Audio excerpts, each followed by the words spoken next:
Okay, this is NVHA 010004, September the 4th, 2001, St. Matthew's Church, Anderson, Indiana, J.R. Rosencrans, United States Marine Corps, Vietnam. Okay, start off, what's your full name? James Robert Rosencrans. And your rank at discharge? I was a corporal when I got out of the Marines. Corporal? Yes, sir. Where were you born? Right there in the city of Anderson, St. John's Hickey Memorial Hospital. In the front part? Boy, I couldn't tell you that. I just know that I've often questioned why they named the place Hickey Hospital, and my mother said everything was on the birth certificate, St. John's Hickey Memorial Hospital. So I don't know where the obstetrician ward was, but that's Hickey Hospital. Yeah, that was John Hickey, I believe. Yes, it was. The name of the fellow who donated the land for that. Okay, anything unusual about the birth?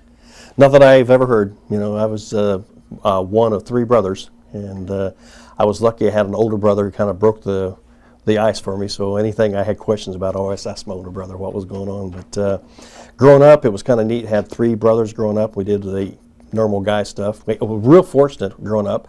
Lived across the street, the Conservation Club pond, and in the wintertime, that's where we were. We had a chance to ice skate all the time and build snowmans and learn how to play hockey and all this stuff. But having brothers was neat for a guy. You know, I was real fortunate to have brothers. You had how many brothers? Had two other brothers, and then I had a sister come on 10 years after we were all young boys. And what are their names? Larry Rosencrans was my older brother, then John Rosencrans was my younger brother, and then Becky was my sister. Okay. What became of them in life? My older brother, Larry, joined the Army, and that's during the beginning of the Vietnam War. And the newspaper, it was the Indianapolis Star, he came down to the AFED Center, and they just grabbed guys for interviews. And they said, what would you like to do if you're chosen to go in? He said, well, I don't want to push a broom the rest of my life. I'll just volunteer to go to Vietnam. I said, whoa, when I read that in the paper, I said, wow, that is something, you know, your older brother volunteering to go to Vietnam. But he was in the Army. He worked in a communications department, and they sent him to Germany. So he spent his career over in Germany. My other brother, his body size was a little bit similar to yours, long and thin, and he went down, he joined the Army, wanted to be a paratrooper. And same story, they laughed and said, you don't have enough weight in your rear end to get you down. And he ended up in processing, and he went to Korea. So I was the only one out of the three that went to Vietnam. Wow. Lucky, I guess. You know. What about your sister? Little sister, she graduated in high school. She went to Indiana University, and now she's working in the state of Washington as it's a highway engineer position, kind of like on ecology, when they do the cuts through the rivers and things like this, not to pollute or damage anything to the environment. Beautiful state out there. Who was holding out for a daughter? My mother. Yeah, and it's one of those things when you're a guy, you just don't talk about things like that. But often I heard that Becky was just that one thing that happened, you know. Like a lot of people said, well, how come she's got such a young little sister? So we're naive enough. We asked my mom, said, well, it's just one of those things that happened, just not, you know, it happened, you know. So she's fun. She's a good little girl. She's fun to be around. Probably spoiled. Yes, and tormented a lot by having three brothers. And she probably, when she went out to the world, she was probably more prepared for some of the crazy things that go on other than just the girl that grows up in the family of, you know, without brothers and stuff. But yeah, she participated in all the stuff on the pond with us. She ice skated, and, you know, we checked out all the boyfriends when they came by the house, and it was a good life, good youth. Your old brother filled her. Oh yes, yeah, and we knew the guys better than what she knew probably when she was starting to date these fellows. So worked out pretty good. Tell me about your mom. What was her name? Viola was her name. She was born in southern Indiana. Her and Dad were engaged during World War II. After the war, that's when they became married. She came up as Rosie the Riveter, and because the factories are hiring when the guys went overseas, she came up from southern Indiana, started working the factory, and they got married. Then she was a housewife the whole time that we was all growing up, and it was neat. I think, to use a term, country wisdom, she just knew a lot about things, and you could always bounce things off of her, say, hey, Mom, I got an idea, would this work out, what that would work out. She was real good on creating things with her hands and in her mind. She was the type of mother that you would do nothing to disappoint. There was never a control problem in our house because she could put the eye on you, or my dad could put the eye and the head on you, but we didn't have any disciplinary problems or anything because they was such good parents. I've often said that I couldn't have had a chance to pick better parents if a child or a baby to be born is say, who would you like to have for your mom and dad? Perfect parents. Very happy. I was fortunate the same way. Oh, it's just great. And I think a lot of the things that happen later on in your life, it kind of bounces back into your younger days. And the disappointing things, you wouldn't do anything to cause your parents, oh man, you broke my heart. That was just not, it was a good life growing up. It was kind of like it wasn't like the Beaver show that you see on TV, but still, Dad worked, Mom didn't work. There was always somebody at the house. Back in the 50s, I don't think anybody locked their doors. The kids in the neighborhood, we all ran together, we played together. We, being close to the conservation club, we always down the White River, and that was probably the biggest thing. Both parents said, don't hang around the river because there's some strange fellows down there. But that was probably the biggest violation we ever did, just go down by the river and throw big old clumps of dirt in the water and spears and look at all the stuff floating down that river. And I still do the same thing today. The river's turned out to be real nice. On Labor Day, I was down there fishing. So the river has a part of the youth still in me. So what was your mom's maiden name? She was a Davis. Davis, okay. And Viola May was her middle name. Yeah. Davis, okay. And she's still with us today. And what's your dad's name? He was Louis William, and he was born in 1920. That is one of the things that I thought about going through high school because the Vietnam thing was just starting up, and I've often wondered what was in these guys' future once you graduated from the high school. And the World War II veterans, they knew it was going down. And for a World War II guy to graduate and go right into, the service, it had to be a lot of courage for those guys to do those things. Was your dad in service? Yes, he was a Marine as well. And I didn't want to follow in his footsteps, but it was just a lot of his buddies would come over the house, and I'd hear the stories and things like this, and I'm thinking, gee, that's neat. And I had, I guess, just the feeling to prove myself, to see if I could be just as good as some of those things those guys did. And I've always, and I still do, look up to the World War II generation. Those guys saved the world. I said that this last Memorial Day to a newspaper reporter, and he says, isn't that a bit of a racist statement when I said they saved the world? Well, I said, if it wasn't for the World War II generation, I said, we'd be speaking German or Japanese. And then he said, isn't that a bit of a racist statement? And I said, no, that's a realistic statement. And those guys stopped it. I mean, it's amazing. And you look at the people we lost in World War II, I mean, the civilians as well as the men and women who wore their uniform, that I don't think we could ever find another generation we could hold up to say we respect what you've done. And I'm seeing some credit come back to them now. Some of the shows we see is Private Ryan, and they have the new one coming on HBO, A Band of Brothers. And I hope a lot of young people have a chance to watch that just to see, what freedom is. And Where freedom. did your dad serve? He was in Pearl Harbor, and he was there right after the bombing of Pearl Harbor. He was given and these are funny things that I didn't know about my dad. My mother, when my father passed away, she said, he's got some things. If you guys want to know, we all split up some of his memorabilia. He had some of his Marine Corps collar stays. And since I was in the Marines, I said, I'd like to have those. Just a part of him, some of his Marine Corps tie tacks. And he was on one of the ships, and there was a fire, an explosion, whatever. He was injured on the ship. He was a firefighter over there, and he got an accommodation for it. And so that's one of those little things. I said, Mom, I want to keep this in the lockbox. And it's neat little stories. But he never talked that much about what went on during the Pearl Harbor, but he talked about the buddies and stuff he acquired. And you do make relationships. And I've got a friend I made contact with in California, or Colorado, and we still email each other back and forth all the time. He hears a joke, I tell him what the joke is. On the Marine Corps birthday, we would call each other up on telephones and stuff. I'll drink one for you, you drink one for me. But there's a tightness there that it's a good feeling. And now I'm curious, what is the Marine Corps birthday? November the 10th. November 10th, yes. Okay. That's coming up. You want to come to the party? We have a big old party every year. Okay. But it's just, if right now, I haven't seen Bruce for, probably 10 years. He's came through Indiana twice and stopped in. But if he will call up and said, I need you, can you come out? We're there. It's just, he is as close as me as one of my brothers were. And he's a good man, And I guess that's just, if you live together, sleep together, and all the stuff like that, you get to know. And I tell you how neat of a friendship it was. We both got back from Vietnam, and I didn't realize I was doing it. We had the military bunk beds, the racks, and they was made out of metal. And to divide them, we had wall lockers. So a guy had a rack on top and a rack on bottom. Bruce's was on the other side of the wall locker. And if you just moved a little bit, they squeak and squeak, you know, the metal hinges and things. So I must have flipped and flopped twice. The sun was up, and I'm looking up at, and they had the, remember the lights in St. John's Hospital, the long lights that hung on the globe? I'm up there looking at this globe, you know, and I flipped and flopped a couple times, and Bruce is on this, and he said, "What's the matter?" I said, man, I'm just antsy. I said, well, let's do something.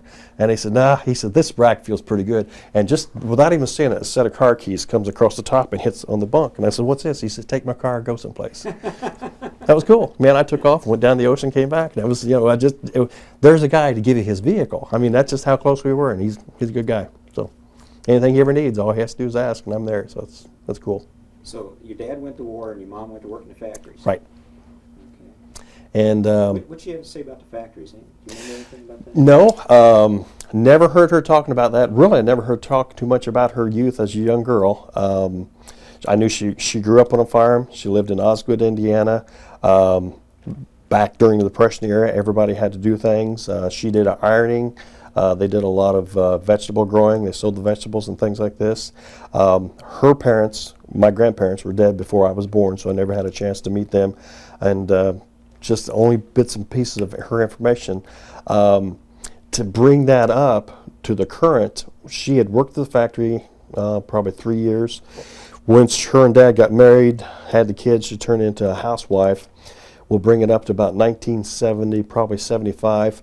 My father came down with a lung disability, and he had to quit. He worked at the Anderson Light and Power, so he had to take a disability because of that. And one of the friends that I went to high school with, his father worked at the factory on employment hiring, and he said, you know, a lot of these young guys, we just can't get to come to work all the time. We got a lot of drinking in the factories and stuff we're not happy with. So we're looking at an idea, a concept, is getting some of the retirees or people who didn't get their years in, we'd like to have them come back. And he says, "Didn't your mom work at the factory?" And I said, "Well, yeah, I don't know, you know, does she want to do something like that again?" He says, "Talk to her." And sometimes it's just divine intervention. I asked Mom, I said, "Hey, this guy wants to know if you'd like to go back and work at the factory." And she talked to him. They'd be working online. She says, "Yeah, we're your father with his lung disability and stuff like that. We need the money. My little sister's going to college." So she went back into the factory, got enough time. She worked enough time to get all the benefits and stuff. So now she's a GM retiree with the insurance benefits. So I'm guessing she was probably 55 years old, and they rehired her back on, and it worked out just great. And it worked. You know, it's so good. I believe in karma. You know, all the good things she did, it finally come back and says, "Here's one of your rewards." So, yeah. Good therapy for her. Oh, yeah. And it was, because she has developed, even still today, some of the girlfriends she made work in the factory. A lot of her friends have passed on, but she's still got her girlfriends, her connections. And, you know, if you call her house, the phone's busy. She's talking to one of the girls she made friends with back 20-some years ago. So it worked out pretty well. So what was it like being a kid growing up in basically the 50s? It was fun. You didn't have to worry about some of the problems we have today. There was no drugs, no alcohol problems. Like I said, we lived in a neighborhood where there was probably about 6 or 7 boys, and so we constantly, we slept out, we played tag, we did kickball. There was a couple girls in the neighborhood, and typical guys are always kind of looking at the girls, so we'd always try to hit that home run when the girls watching, or you're doing a kickball thing, or dodgeball, or whatever. You really try to take one without stinging too bad, you know. And then as we got older, we always tried to get the girls to come in and play kickball with us and all that other stuff. But it was neat. You learned a lot of things. My dad was an avid fisherman and a hunter, and so a lot of times, being 3 boys, Dad was sharp enough not to take all 3 guys camping with him or fishing with him. He'd always take one. And the other, let's see, I had a paper route, my brother had a paper route, then my older brother, he's working at the drugstore. And I had one of the guys in the neighborhood would kind of cover for me if I'd take off and go fish with Dad, so I had my sub already locked in. My other brother, he worked his paper route, and I also worked at Yancey Supermarket, so it was kind of tough for him to get somebody. So I was always kind of like, "Hey, you want to go fishing?" I said, "Yeah, I'll get my sub." So Dad and I would take off. But back in those days, again, you didn't have to worry about locking your car, you didn't have to worry about locking your house. There was no gangs to worry about. Back in the 50s, I guess the wildest thing that we had to worry about was probably some of the Elvis Presley songs, which I don't think was bad, but our parents just thought Elvis was just asking for all kind of problems. And I think we had a lot more respect for, say, the parents of the daughters that we was dating in high school. I had this one fella, and I used his same plan when my girl started dating. Knocked on this door. He grabbed me by the hand and said, "Come on in." And there was just no way I was going to stand on the front porch. He said, "Come on in." And I didn't realize until after, I got a little bit older and wiser what his game plan was. He wanted me in the house. He wanted to look at me, check me out, look at my eyes, see if I had anything, slurred speeches or whatever. And he said, "The girls aren't ready yet." And it was a double date. He said, "The girls aren't ready yet." He said, "Why don't you guys have a seat?" So we're sitting on the guy's couch, The mother comes out. "Hi, boys. How are you?" "Fine, fine." Just nice talk back and forth. He said, "Would you guys like to have a malt or something like that?" She said, "No. And here we're guys. We want to get out, so go to the movie or whatever." But this guy was such a nice man and just treated us so nice. I thought I would never do anything to disappoint him, a little bit like that parent thing, that he was just a super nice guy. And we have stayed friends for a long, long time. He finally passed away a couple years ago. And even still today, Mr. Staley was his name. I never called him by his first name. It was always Mr. Staley. But I think back in those days, we, as a younger generation, still had a lot more respect for the police officers, for the men in the neighborhood. We had respect for the ladies in the neighborhood. If we'd be playing tag, riding bicycles, we didn't cut across somebody's yard. There's things you didn't do. I guess I was probably 10 or 11 years old. There was a family down the street that was a little bit more, say, redneck, to use a term, and they had a little bit of Kentucky drawl when they talked, and their boys with a little bit more rougher playing than what we were playing. But we, as time went on in the neighborhood, we all gelled together.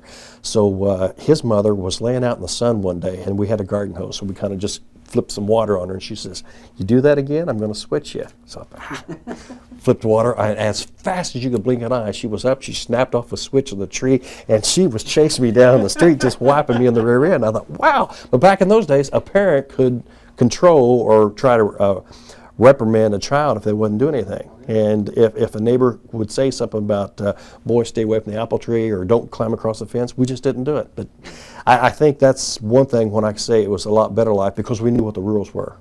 And today I think some kids don't know have the rules to follow through. But there was just a lot of, and I appreciate that, the respect. I was real lucky also as a young kid. Carl Erskine lived down the street from me. And Carl Erskine taught me how to fly fish in his backyard, and that is such a neat thing. Well, we're playing baseball, and Carl Erskine, he had two boys. He had Gary, and he had Danny Erskine, and he's in the backyard teaching these guys how to fly fish. And it's like, when your father's showing you something, yeah, it's no big deal, I'll learn tomorrow. But the neighbor guy said, "Come here, let me show you guys how to fly fish." And so Carl Erskine, and I still fly fish today. And it was just neat that we had people like that in the neighborhood that you looked up to. We had a police officer who lived in the neighborhood. Art Chittick was his name. And we're probably grade school on a rainy day or a snowy day. He would drive by, pick up his boy, and said, "You guys want to?" First time we rode to grade school, Riley Elementary School, in a police car, we got out. Everybody said, "What'd you guys do?" So, "Hey man, he's my friend, man. He give us a ride." All cops don't give rides. So yeah, he just lived down the street. But we lived in the neighborhood where it was kind of neat. It was just a fun neighborhood. So worked out pretty good. Carl was a famous baseball player? Oh yeah, I've got his autograph. Probably the first time I've ever had to ask somebody for something, it was him for an autograph. He was in the backyard. I think he's playing catch with one of the boys, so I walked over to two baseballs and asked him, "Mr. Erskine, would you autograph the baseball?" Nice guy. And Carl and I still kind of run together now. It's kind of neat because he does motivational talks and I do a motivational talk. And sometimes when I can't do it, I'll suggest Carl. And just a super guy. Guys you look up to, and that's neat. Absolutely. And I think we need that in America today, is for young kids to look up to somebody, or young kids need to have a little bit of fear into them today. Kids just think, "Hey, it won't happen to me." And we see it, I'm on the fire department, we see it a lot where we had a tragedy over the holiday. We had the little boy on the motorcycle got killed. But there's just, I guess when fear and respect, it kind of runs real close together, and the same thing. If you respect something, you're kind of fearful of it. And I see a lot of kids today, they just kind of shrug it off. They're just not fearful. And that's police officers. I would never, talk back to a police officer or a principal or a teacher. But I'm in the schools quite a bit, and I see a completely different world than what we grew up back in the 50s and 60s and what these kids today's growing up in. I'm thinking, no way. And I wanted to be an educator. I thought that would be a neat profession, and now I tell myself several times there's just no way I could make it as a teacher, because my rules would be completely different from what the society rules are now. And I'm not hard, but I'm also thinking, you have to have, responsibility. Give a homework assignment, you got to follow through with it. Where'd you learn the rules? Probably from my parents, having a paper route. Being a responsible person, that was one of the big things that was in our house. If you tell your parents, I'll be home when the street lights come on, you better be home. If you wasn't home, you got that from your mom. They think, oh, gee, Mom, I'll make it back the next time. And then we learned how to skirt the rules a little bit. It's the telephone, when you're on a date someplace and you got to be back at 10 o'clock, and you say, Mom, I'm on my way home now. But if we was ever late, it was only 10 minutes late. And that's neat, because now we all have kids and grandkids, and my mother would say, when these guys are grown up, they said they was going to be someplace and they was there. And my wife, and I think sometimes it goes against the grain, hearing those good stories all the time, I'm Mr. Dependable around the house. And she sometimes says that as a little bit of a sarcastic, well, you're Mr. Dependable. But I do the same thing. I tell her I'll be back at 3 o'clock in the afternoon. I'm back. I'm on a fishing trip. And I got in trouble before we got married. We went to she was a Catholic and I wasn't Catholic, so we had to go to the pre-catechism. And he said, what is one of the things that he does that you're not really fond of? She says, he watches his watch all the time. He lives by the calendar and the watch. And I do that. I am definitely watching the watch all the time. And if I'm on vacation, and I learned this from my dad, and we learn good and negative from our parents, but my dad was the same way. And I remember when we were going on vacation, we knew, all the guys knew where we was going. We knew what we was going to do on vacation. But as soon as my dad pulled out the driveway, he looked at his watch. He knew it took 2 hours to get to the lake, boy. So, and by the time halfway there, we stopped for gasoline. We knew if we was going to go to the gas station bathroom, we better be in the car, because once he finished clicking the gas, put the thing back in, paid the attendant, well, he's on his way. But I picked those ideas up off my dad. But I don't think they're bad ideas. I think dependability is a big thing. And being on the fire department, I really push that a lot. With the new guys come on, and they said, well, what do we got to do? I said, just do what you know is right, and small things, and they build on the big things. Like if you're at the station and, if you go to the refrigerator and you get a glass of milk out, wash your glass, put it up, wash it, go backwards. So you're just not having things build up. You make a mess, you clean up your mess, and it's just small things that build on the big things. But I guess your parents taught you a lot of things. And probably back in those days, school teachers, homework assignments and coaches and things like this. If you got so much you got to do for a swimming coach or whatever, you're going to do laps, you're going to do laps that day or whatever they came down with. That's adults. I guess I learned it from the adults, the generation that went before me, You could probably tell us quite a bit about Anderson. Can you describe Anderson? Back in those days? Back in those days? Yeah, a lot of people had wood-burning stoves. Coal was on the stoves and things. And we at the Conservation Club will go across and start ice skating, but you always see a little bit of a soot particle in the snow. Get real thirsty, you might want to get some snow. You had to scrape the soot out and throw some snow down that way. Back in those days, they had buses that took care of, it's similar to the buses we have today, but they had a route that you got on. If you needed to go someplace, like if you was going to go to the movie or go downtown, you knew what time your bus was going to be there. Biggest hurdle in my life I probably did as a young person was transfer one bus to another bus. You get your little transfer piece of paper, and always had to read the top of the bus, where he was going to go, but he hit the wrong bus. Bus drivers are good guys. They'd say, no, this is the next bus coming up. But things that went on that I left an impression in my mind. Back in those days, they haven't dredged White River out yet. A lot of floods back in those days. And seems like the floods always came in the springtime when a lot of ice chunks would come up. And back, it would be in front of our house. The Conservation Club was across the street, and then behind the Conservation Club it's kind of like lowland back in that area. And all that ice and stuff would formulate up there. And as young kids, it was kind of neat to go up there and just kind of check out the ice and see. And it would wash in carp. Tons of carp would get washed back there, So guys are guys. And we would collect the carp. And always a couple of black guys walk down the railroad tracks. Hey, black boy, yeah. So they give us a couple quarters for the carp and stuff like that. Downtown Anderson was the place to be seen. This goes into my junior high days. Traffic was so bad you had to go to the traffic corner to cross the street. There's no way to jaywalk. It was heavy then. I remember the old courthouse.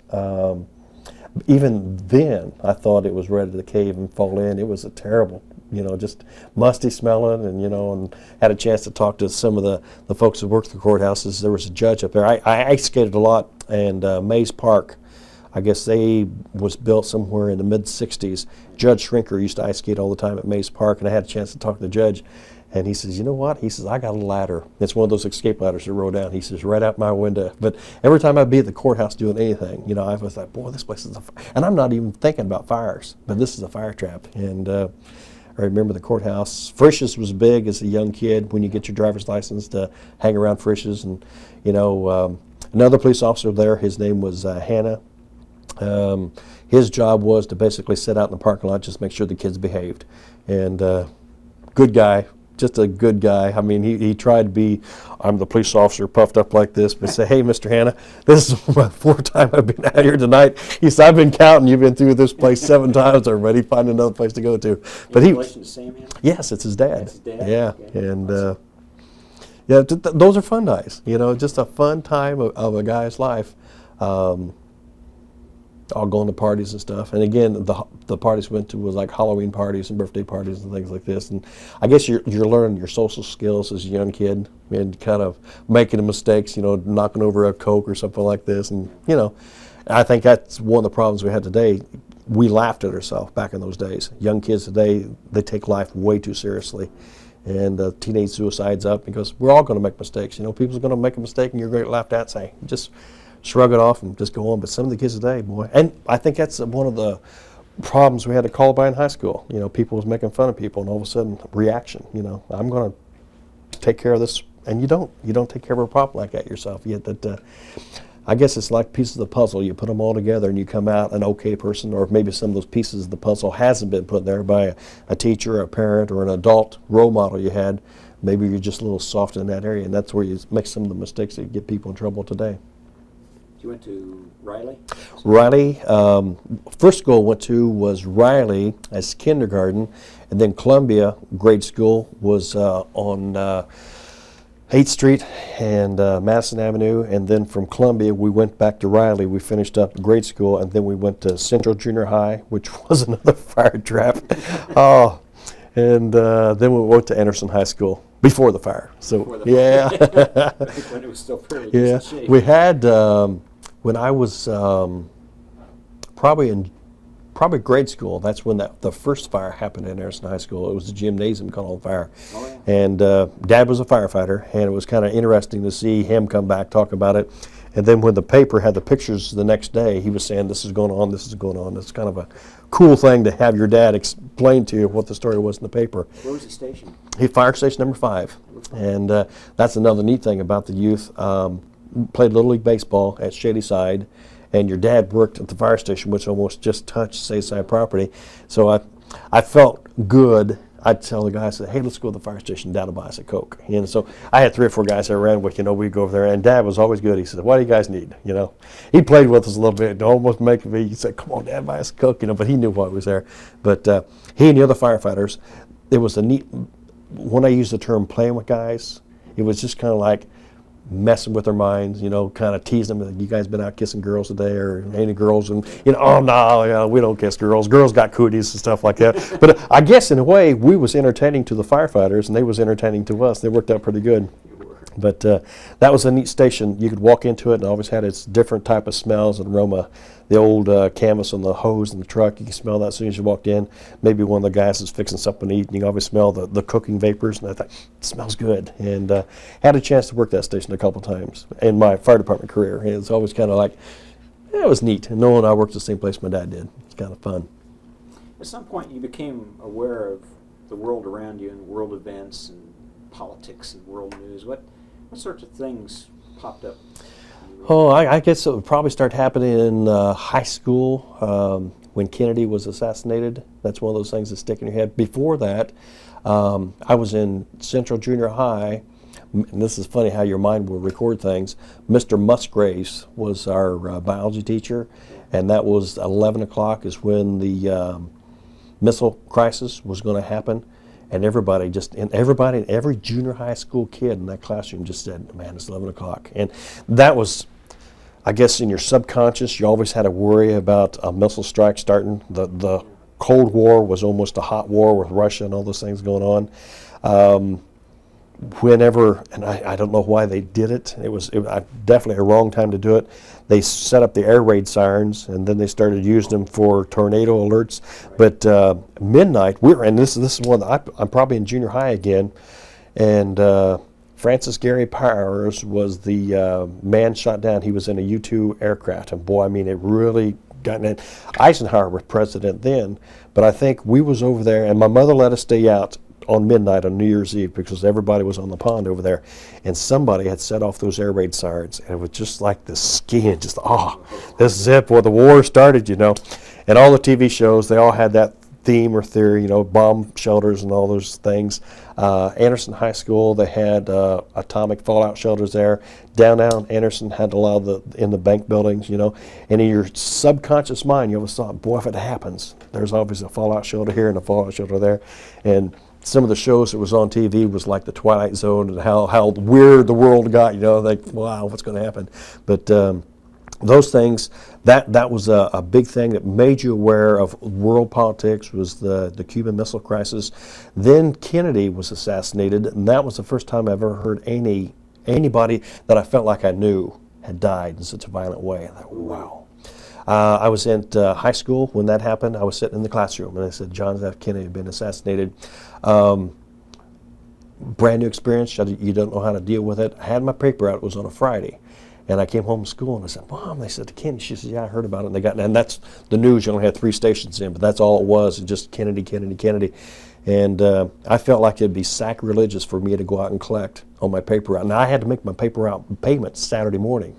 So I'm a little bit of a quandary. Do I disrespect? Here we just had do I carry on my life? I stayed home that night, but I had enough to save back my savings and stuff. I paid the paper route bill, and I double collected the next week coming up. But I remember that. That's funny. But there's another thing that makes you aware of the things going on around you. High school, I'm probably a senior, and that's when Hill 881, 882 was starting out. There was just a few little things about war protesters back in those things, and I'm thinking, hey, I'm thinking about joining the military. And I'm seeing these, and that's before the hippies. War protesters was going before the hippie movement even came out. And I thought, that's just something you don't do. You support your military. And I was locked into that fanatically. And to show my support to it, I was already hanging around the Marine Corps recruiting station, so he gave me some T-shirts, said USMC on the front, and I was into bodybuilding and had my arms all pumped up, my chest pumped up, and I'm like any typical guy with a tight T-shirt. You still had to walk around with your stomach pulled in, you know, but I had my Marine Corps T-shirt walking up and down the hallways and stuff like that. And a lot of guys in high school, they said, why don't you go to college? Yeah, I wasn't ready to go to college. I already made my decision what I wanted to do. But in a way, that was my way of saying, you know, we support the troops. You know, it's just one of those things. But those probably one of the things that really current events, political things that was going on is Kennedy assassination, just the beginning of the Vietnam War.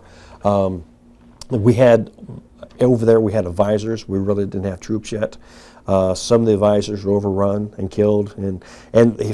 And I've got some of the books in my house, the history of the Vietnam War, and it's neat because I've told schools when I went and do career opportunity talks or talk about the war, I said, what I saw through my eyes. And when I was there, I hadn't a chance to see newspaper stories. We had what we call a newspaper called Stars and Stripes. And I think it came out twice a week or maybe every 2 weeks. We had a Stars and Stripe. Our information we gathered was from letters from home. Guys would, you know, come back from an R&R or whatever. Some guys had radios. We could listen to what was going on. But back in those days, there was just no way of really staying in touch and in tune with what was going on. But I had purchased a book when I came back from Vietnam. I wanted to know what went on. You know, what kind of like a timeline, how it went out. And when some of those advisors were overrun, it showed newspapers from say the Washington Post or something like this. the third, fourth page back, our visors overrun, someplace in Vietnam. But the big headlines were just stuff that we have today in our paper. Vietnam was such a small little speck in people's lives back in those days.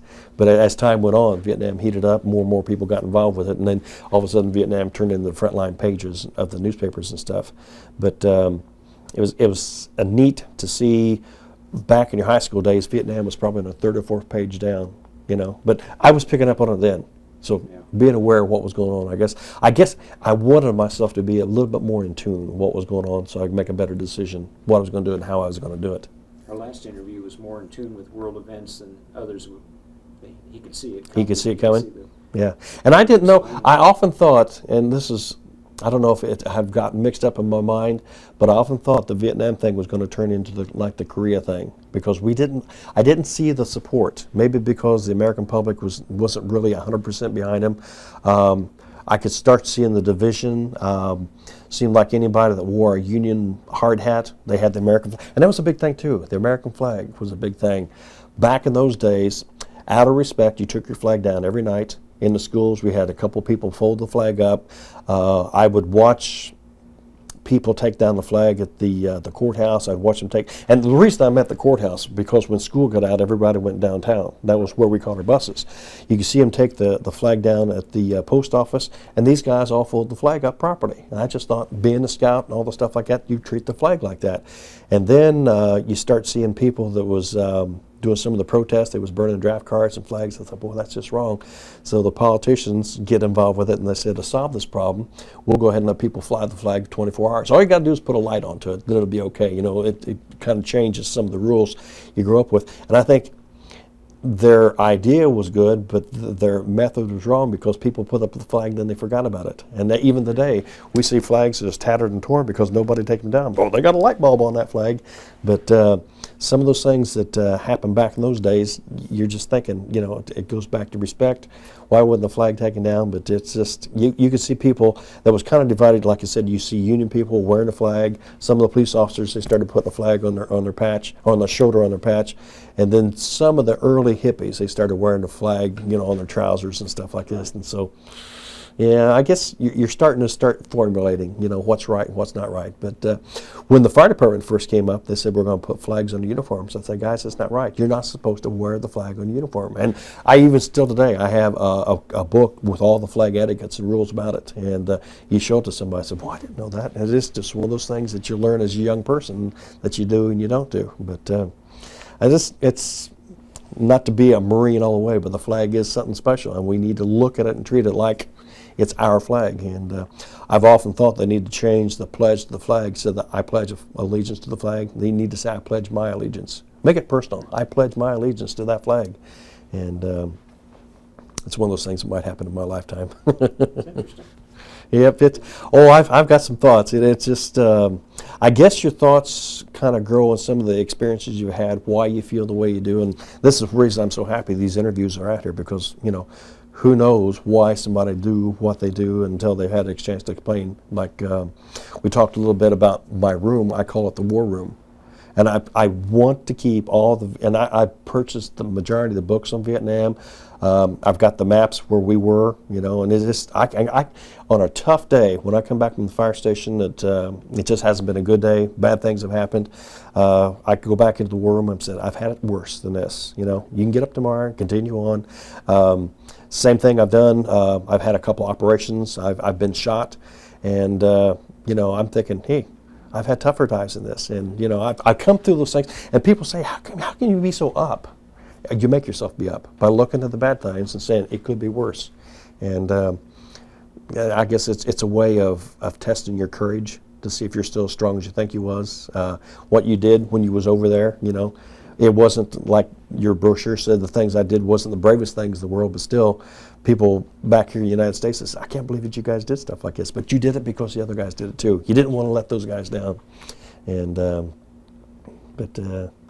it's neat to have a chance to do an interview like this to find out why all the guys did what they did.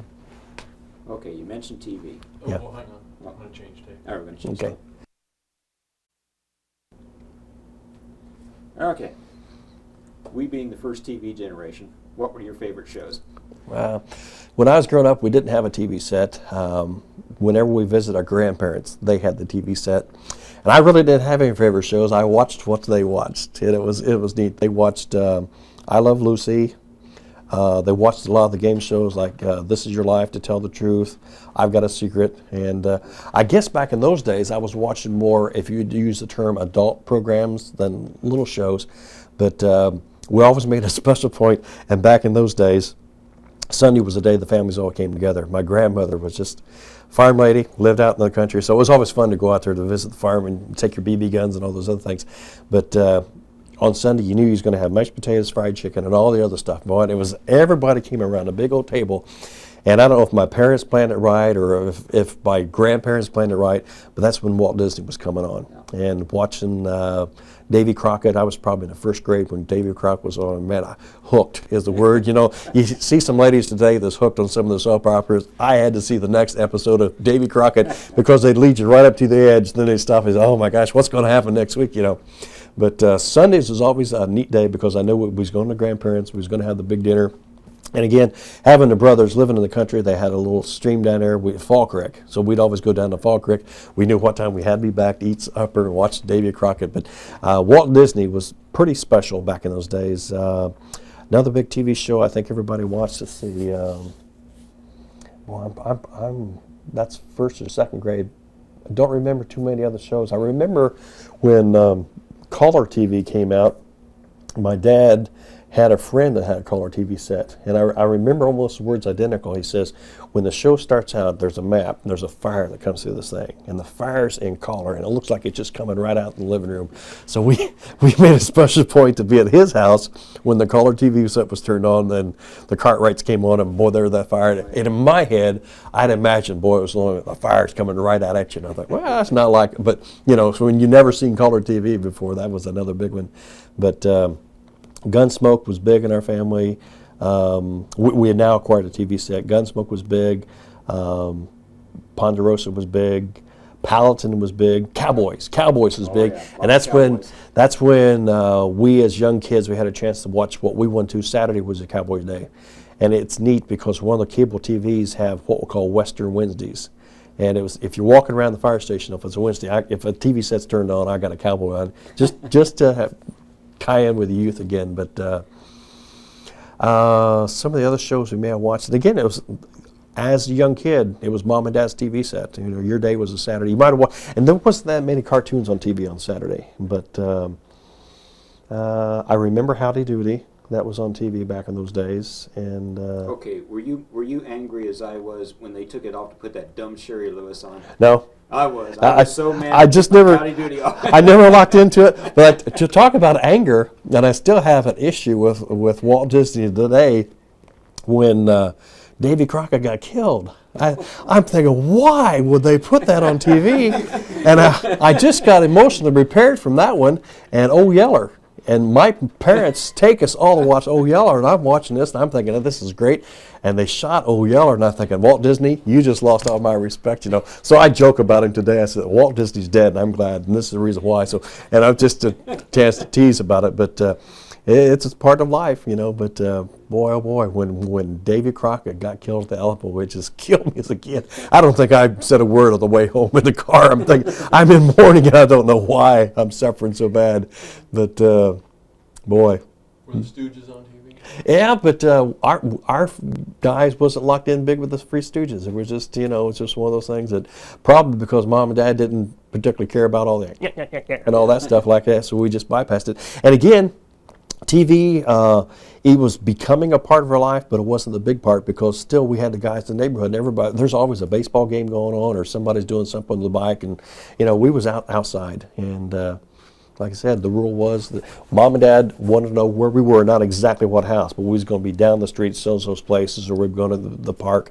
And when the street lights came on, we better be home. That was the rule. And a lot of times we'd come home, they would have the TV set turned on, maybe, and so we'd sit down and watch whatever they was watching, but it wasn't that big. And even today, the TV set in my life's not that big of a deal. I like to watch the news, the national news, to see what's going on in that aspect. If there's special things going on in the state of Indiana, I want to know what's going on in that aspect. But a lot of times my wife will have the TV set turned on, I think, just to make noise, commotion. We got a Labrador and we have a golden retriever. And she says, well, we're not there. The TV set needs to be on to make noise. I'm thinking, that's nuts. These are dogs, you know. So I'll walk into the house, and she's in the other part of the house, but the dogs are typical house dogs. One's laying on the couch, one's laying on the other overstuffed chair. And they're not watching TV, but, you know, they're kind of listening to all the commotion. And she's back, and she does a lot of homework, and she's working on a computer back in the back bedroom. But the TV set's turned on, and I'll click the TV set off just to hear the quietness. And I like that, but... there are kids today that are just so locked in the TV set you can't get away from it.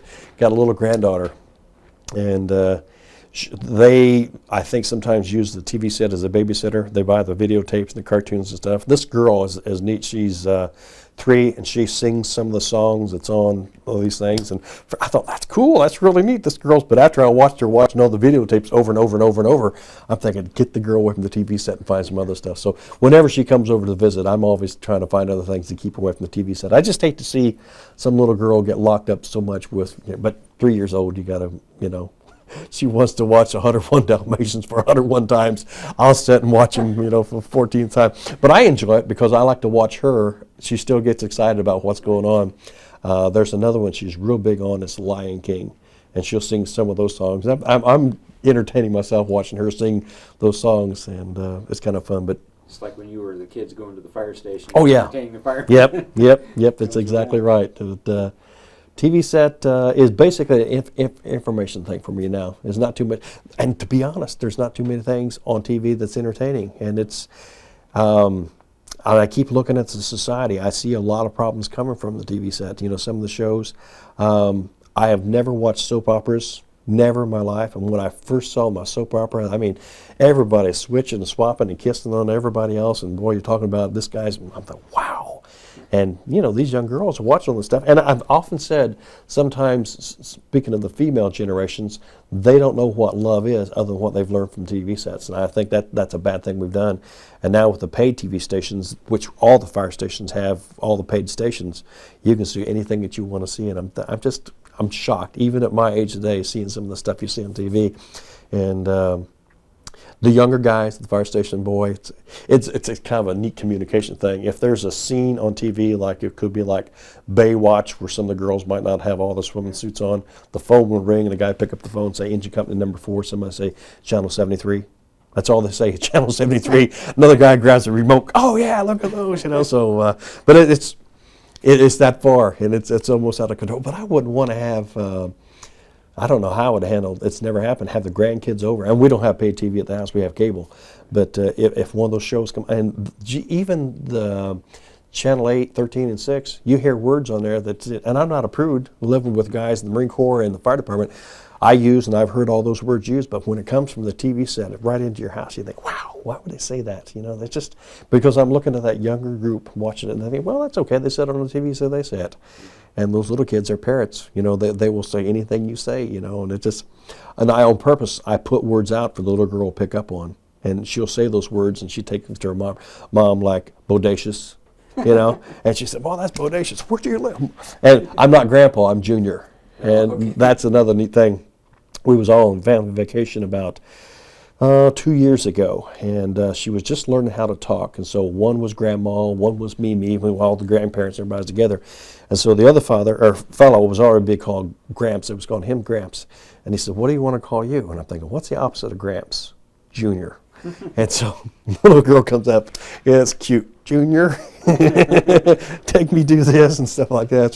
So now Junior is teaching her words, you know, like bodacious and stuff like, where'd you learn that word from? Junior taught me, but I want them to know words like that and some of the stuff, and they're going to hear it. They're going to hear it in the playground, but still, at that innocent age, you just don't want those kids to bump into some of the tough stuff you see on TV. So that's get them outside and do stuff with them. Okay, let's go back to high school days. All right. You're getting ready to graduate high school. You probably have some idea what you want to do with your life. Right. What do you have in mind? Back in those days, and then still might have it, it's called a 120-day delay program. I had joined the Marine Corps before I graduated from high school. And when I talked to the recruiter, we kind of go into that story. It's a good story about how we are naive. My father being a Marine, I basically knew what basic training or boot camp was going to be like. I knew from other Marines I talked to that had came back home how tough it was going to be. And so I started talking about physical training. I did a whole bunch of push-ups, a bunch of sit-ups. I ran 5 miles a day. I just knew that when I went in, I'd given myself a challenge. I had to come home as a Marine. I don't know what would have happened if I would have had a broken leg or something happened in basic training when they said you're not qualified. I don't know if I could have came home, because there I was wearing all the T-shirts, I had all the bumper stickers on my school books, and I was pushing the Marine Corps image. And so I joined the Marine Corps 120, and there again, a lot of guys saying, "Man, go to college," and I just wasn't ready to go to college yet. So when I went down and talked to the Marine Corps recruiter, first time I had a chance to meet him, his name was Gunnery Sergeant Colburn. And he said, "Hi, come on in." Just a real nice man, sitting behind the desk. And this could have been the way that this could have been his sales promotion. Like, "I'm not a bad man. I'm not a mean man. Come on in, son." And he did everything but give me Coke or Coca-Cola and cookies and milk, Sat down, talked about, when I was going to graduate, what my career opportunities, thinking about doing. And I told him, I says, "I'm just not interested to go to college." And I says, I don't. And I often thought, when a guy goes through school, there's like a magic wand that's waved over your head. The day you graduate, you think, "Well, I'm going to be an attorney. I'm going to be this." And it didn't happen, So I told the recruiter, I says, "This gives me a chance to spend 4 years. I can grow up, I can mature, learn what I want to do." And I says, then, I could have, and that's where he told me about the educational benefits and all the GI benefits. And I says, "That's what I want to do." And he said, "Well, how long do you want to sign up for?" And the Vietnam War is just starting up. And I says, "Until the war's over with." And this gunnery sergeant in the Marine Corps, he just kind of sat back like I sat back now, and he says, "We need to talk a little bit more." And I said, "Why? What are you talking about?" He says, "Nobody knows how long that," and then this is a wise man. He says, "Nobody knows how long that war is going to last." He says, "It might last for a long time." And I said, "Well, I just want to be a career Marine." So he sits back one more time. He says, "Why don't you go through basic training, see if you like what you're doing before you sign 20 years in the Marine Corps?" And I said, I'm locked into the idea. I want to be military." It's the opposite of what you would have expected. You Oh, would have expected yeah. to drag you in. Oh, yeah. And he's just a real nice guy. And I've had a chance to meet him several times. And, it's always a funny expression like, "Boy, I want to find my recruiter. I'm going to tell him a thing or two." But this guy, he's as nice today as he was back in those days. Just a good person. He lives in Richmond, Indiana, and belongs to the Marine Corps Association. We come together on different conventions and stuff. Always a chance to look him up, shake his hand, pat him on the back, say, "Man, you did the right thing. You got me off the street. Who knows what would happen." But signed up, 4 years, aviation guaranteed. Finished up the high school days, went straight in the Marine Corps. Well, I'm all ready, because I don't want to delay it any longer. I've already did all the push-ups. My body is as good as I think it's going to get. And by hanging around the recruiter's office, he gave me a lot of good tips. I learned my general orders already before I went in. I learned just a lot of just basic things I needed to know. So once I went in the boot camp, I knew the first word out of my mouth is going to be "sir." He basically said, "You march in the middle," and that was don't come out and do 100 push-ups right from the get-go, because they're going to ask you to do 110 the next time you do, because you already showed off a little, mister. So he was a good recruiter as well. He turned into a nice friend. So went into basic training, and that's just about, it was during 1967, Quezon, it's Cantien was coming. That was Vietnamese for Hill of Angels, and that was happening. And boot camp, Marine Corps boot camp, you're not allowed to communicate. You talk to the guy next to you in a whisper. They knew about it, so there was no communication. The only thing that you knew what was going on is from a letter from home. And again, the recruiter and my dad knew that you didn't send anything that you shouldn't send. No chewing gum, no candy, no care packages. You got a letter. And my mother was basically the one that had written the letters. And she didn't talk too much about world events. She just basically said, "Well, so-and-so stopped in, want to know how you're doing." And so I'd write back when I had a chance, said, "Well, we did a 3-mile march, and I did okay on that one," or "We're going to do the bugle sticks next week," and I'm feeling pretty good about that. The gas chamber test is coming up next week, and all the guys, we're going to be okay in that aspect. But we really didn't know what was going on except Sunday. We had a chance on a Sunday, was a little bit laid back a little bit on the boot camp day. We had a chance, if we wanted to go to Sunday services. But marching back from the chapel, there was kind of like the commissary, and when they stopped us in formation, I think they did this on purpose. There's so many things that happen in boot camp, you don't know why they did it, but they stopped us in formation right in front of the commissary that had 3 or 4 different local newspapers. So you could always kind of look out the corner of your eyes and read the headlines, so you knew what was going on. And that evening, during letter writing time, it was kind of like the drill instructors backed out of a mode. They said, ask him any questions, and being a Sunday, we knew we could ask the question what was going on. And they were still tough guys, but still, he said, the war in Vietnam's heating up, guys. And he says, when we're telling you this, it's going to happen. He says, when we're telling you do this maneuver, practice it, if it's a bayonet course, whatever, because what you guys, when you left the world, came to boot camp, it was, like I said, it was on the back page. Now it's kind of coming up to the front line pages in the newspaper. And Hill 881, 82, I remember the drill instructors talking about that one. Cantien, they was talking about that one. They said, we're losing platoons of guys over there because they're not ready. We want you guys to be ready. So that motivated us and also motivated the drill instructors. But we really didn't know what was going on because we couldn't communicate or whatever. So probably about 2 weeks before graduation, drill instructor came up, had us stand in formation. And he says, because the Vietnam War is really kicking up, he says, we're losing a lot of O3. And I didn't know what an O3 was. O3 is a rifleman. He says, we're losing a lot of O3s. And he says, the way it is right now, he says, everybody's going to be O300s. And I knew enough not to raise my hand and say, sir, I signed up for aviation guaranteed, because I didn't want to have to, and you was punished. I mean, that's what it was, because you didn't break formation, you didn't ask questions, you stood at attention, you said, aye, aye, sir. And so, he said, everybody, no matter what your MOS was, it's been changed to O300s, which is a rifleman. So I just went, well, that's the way life's going to be, So, and again, I am so programmed to be in the Marine. I figure that's all Marines are. And not to use the term brainwash, but we was told over and over and over, a basic Marine is an O300. You're a rifleman. Just in case your company's overcome, if you're a cook, you're a typist, whatever, you know how to work the rifle, you know how to do the bayonet, so you're a basic infantryman. So I figured, well, that's the way it's going to go down in that aspect. And so after we graduated, we had an afternoon if our families came out to visit with them. That afternoon we had to pack our sea bags and get all squared away to go to Camp Pendleton. So a lot of guys. So where'd you do your basic? San Diego, California. San Diego. San Diego, and so after we graduated there, they took us up to Camp Pendleton. So that afternoon, a lot of guys said, hey, and nobody told us this, it's just things you start to figure out yourself, said, we can call home if we want to, So I said, okay, that's cool. So I grabbed, change and stuff I had, call from San Diego, California. My mom was there, and she said, boy, I'm so glad this is over. I am too, Mom. I said, boy, it's really been tough. And she said, well, where are you guys going to go from now? And I said, well, we're going to go up.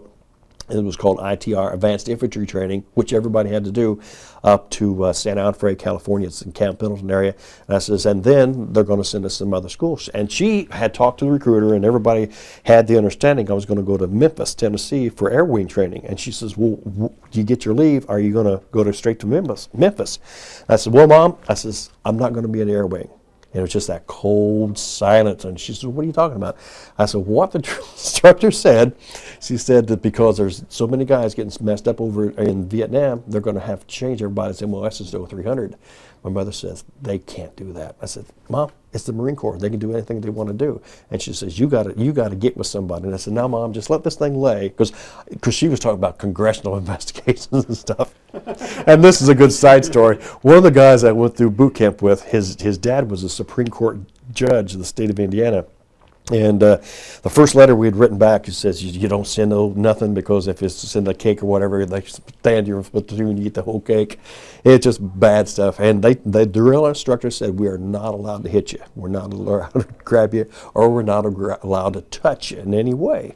And right from the get-go, he punches some guy, crunch. I'm like, oh, my goodness. I'm standing at attention. I'm thinking, my goodness, he just said we're not allowed to do it. And he says, what I just did, you people did not see it. He says, we don't want a congressional investigation down here. He says, Marines stay together. We're tight. If something happens here, somebody gets hurt, injured, or whatever, he fell down, he slipped in the shower, whatever. So we know he's already cleared his program that, we're not going to rat on this instructor if he grabs us or whatever. And so we're going through basic training. And Sam Hunter was his name. And drill instructors, and mail call was a unique way. You stood at the position of attention. They walked down, they took letters, and they flipped the letters at you, and you had to catch them. You know, if the letter fluttered down, you still stood at attention until after he said grab them. That's when you went down and got your letters and stuff. And so he's flipping letters to all these guys going down. But Sam Hunter, we're standing there in our T-shirts and our skivvy shorts and shower shoes.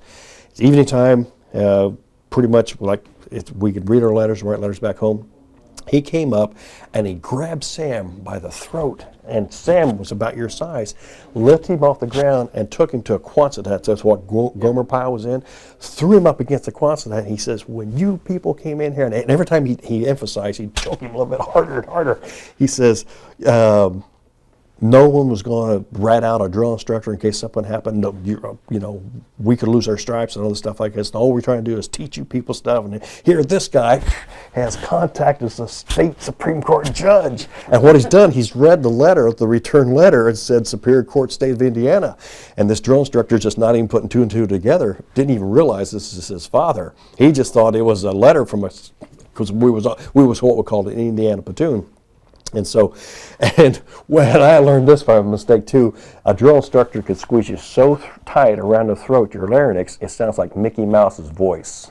Oh, I was standing in formation once, and they was talking about a facing movement. I asked the guy, I says, oh, we're supposed to do it like this? The drill instructor had the biggest ears. I mean, he heard me whisper like that. Boy, he grabbed me by the throat, and he squeezed my throat until I came out like him, and just shocked me like, that's my voice. It sounds like Mickey Mouse. But he had Sam up against the wall. He said, oh, this guy did this. He says, sir, that's a private's father, sir. And it sounded like Mickey Mouse talking, sir, that's a private's father, sir. And it was just like he was the hottest thing you ever touched. Boy, the drill instructor dropped him like this and kind of brushed him off. And he says, why do you mean it's your father? He says, my dad's a Supreme Court judge in the state of Indiana.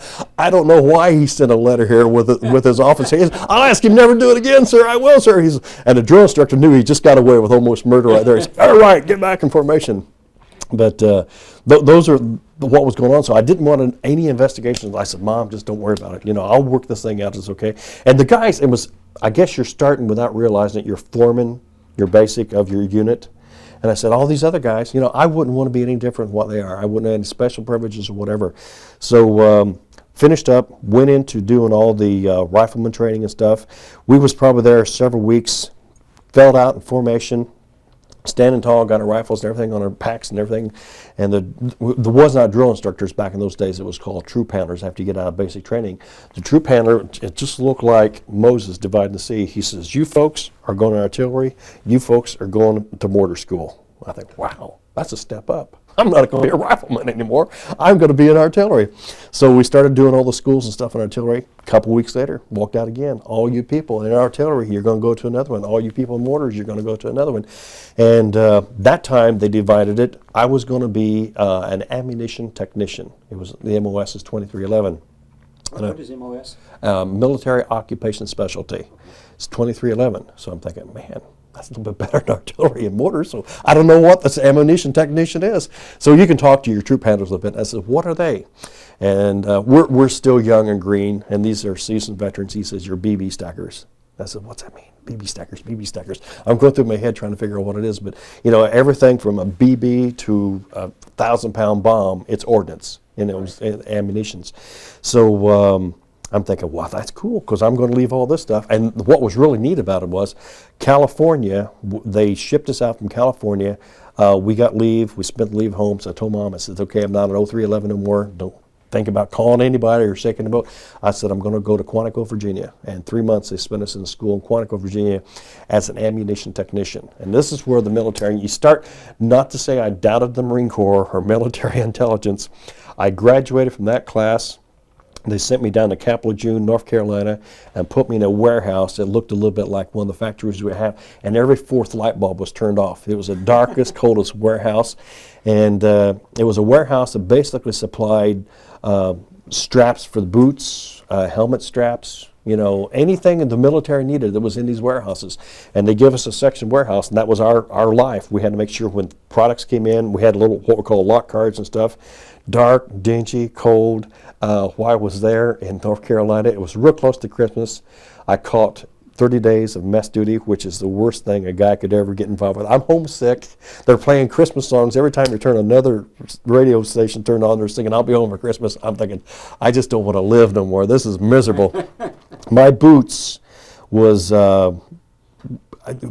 so much water was sprayed in the mess hall because you get up at 2 o'clock in the morning, breakfast is being served somewhere around 4:30. They get those guys out. The breakfast is over with for the rest of the people somewhere around 6:30. They take everything inside that mess hall. They take it outside. And they get these big fire hoses and they squirt down the floor. I've never seen anybody clean anything like this. They squirt in the walls and the floor with these big fire hoses. And then you got your squeegees. You squeegee it out. Then you had to mop it. Then you brought all the stuff back in time. They timed it just right. Now noon lunch is coming up. And you're standing there, your boots are already soaking wet, so you do the noon lunch, you take all the stuff out, open up the fire hoses, squirt all the mess hoses down, swab it out, and then supper's coming up. You probably got home and you hit your rack, you were dead somewhere around 9:30, but they got you up around 2 o'clock again. I knew it was, my fingers had turned into just prunes. My fingernails, I could almost tear a fingernail off just because they were washing dishes and all the stuff like this. And we're standing formation, and it was strictly 100%. You had your first sergeants and company roll call, and everybody's first platoons all present, count for it, sir, and officers are out there with the swords and doing stuff like this, and you still got your greens on, but still you have to change those over and go to your mess hall stuff real soon. And so I told the guy next to me, I said, boy, the first chance we get out of here, let's get out, because I didn't like working in the warehouse because he was inside, and it was dark, it was cold, wintertime, North Carolina. I did not like the state of North Carolina. And I said, let's get out. So the first sergeant said, they're looking for volunteers to go to Vietnam. I said, that's us. Sir, request to go overseas, just to get out of this place, And if there's any humor in anything, before the guys that chose to go to Vietnam, everybody, the whole company, you're all going to Vietnam. Just testing to see who wants to go, who wants to say they did it. So we all went overseas to Vietnam, and then we went into different types of training and stuff. We had advanced, what we call staging battalion, and that's a story within itself. We're in stage battalion. We're going through all the Vietnam training with punji trips, trip flares, booby traps, doing different types of rifle maneuvers when you're doing assaults and stuff. And all of a sudden, and there we are allowed to read the newspaper, watch TVs, and what's going on, and the Pueblo was overtaken. And all of a sudden, everything almost just stopped. Man, they had taken American Navy men, the North Korean, and the rumors in the military is just amazing. Everybody said, we're not going to Vietnam, we're now going to go to Korea. And I guess back in those days, it kind of goes back into the atomic world, the hot war, the Cold War getting hotter and hotter. That was one thing. The politicians didn't want Vietnam to heat up any hotter than it was. If they got the North Koreans going on it, then you had two other. So everybody said, hey, and I thought to myself, boy, if I had the option, do I go to Vietnam, do I go to Korea? I've heard all the Korea, and I was there with Korea veterans. And they talked about how cold it was in the wintertime and all the stuff like this. I says, I'll take Vietnam, because Indiana was a factor. People would say, how hot was it in Vietnam? I've heard other guys from Indiana say it's pretty much like a summer in Indiana. Just the heat, humidity, just the wind sometimes doesn't blow. And I thought, I would rather take, today, I'm in the same boat. I would rather be hot than so cold. I figure if you're hot, you can cool off. Somehow, some way, you take a fan, but if you're cold, your toes are freezing, your fingers are freezing, your ears are frostbit, you can't get warmed up. So I told myself, if there's an option, I'm still going to Vietnam instead of Korea. And I don't know what all took place. We still finished up the infantry training. Still, a lot of guys are saying half of us is going to go to Korea, but I think we all ended up in Vietnam. Got there about 3 days before the Tet Offensive. So I guess as life trying to weigh things out, first got there, brand new, not knowing anything, just dumb and green. And then all of a sudden, everything just hits the fan. It's just chaos. And then after the Tet Offensive, it seemed like it got less chaotic. So I guess if it would happen, I would rather happen the beginning of my tour of duty over there instead of the end, because you're counting your days. You're thinking, this is how many more days I got to get out of here. Then all of a sudden, the Tet Offensive happened. You're thinking, I spent a year over here and I'm going to die. And when you first got there, you think, this is what it's like over here. But it wasn't like that. I guess the Tet Offensive was, you had your normal skirmishes and stuff, but the Tet Offensive was just the Pandora's box. Everything opened up. Where I checked into, we were kind of like in tents, shelter house and stuff. Where they put me, to go back to the original story, by being in the an ammunition technician. Unbelievable. That if I'm lying, I'm dying. God's truth. They sent me to Vietnam. I didn't know if I was going to be in the rifle company. I didn't know if I was going to be in artillery, going to be in the mortars. They was talking about being in an ammo dump. I didn't know where. They sent me to a place called Chu Lai, Vietnam. And at the very end of the airway, there's an ammo dump down there. They stuck me in the 1st Marine Air Wing. I thought, thank you, Lord. Everything comes around. And I was in the 1st Marine Air Wing. And the advantage I had was because your papers, everything read, you was over 3 infantry and all this other stuff, and they said, well, you're a grunt, but we're going to stick you back up here. And the ammunition school was probably the one that got me into the bomb dump, but they was going to use us as people aboard helicopters and stuff like that, as the 2nd gunner, 1st gunner and stuff. So checked into the place, and then when the Tet Offensive happened, the bomb dump blew up. And Vietnam, if a guy was never there, it's easy to look back and see where we made our mistakes and what went wrong. But the first round, an old peasant farmer could stop a platoon. All he had to do is, you got somebody going through the jungles, he walks out, shoots a rifle in the air, everybody says, snipers. Everybody stops, everybody gets down, And it turned into a real game. And I'm thinking the North Vietnamese understood how to play the American game, because there was just a lot of things like that. So one mortar round or one rocket, and where Chu Lai was, there was a high mountain range. And all they had to do is, anybody could have taken a mortar tube, launch a motor tube, it hit the ramp, and they had a siren, an old crank siren.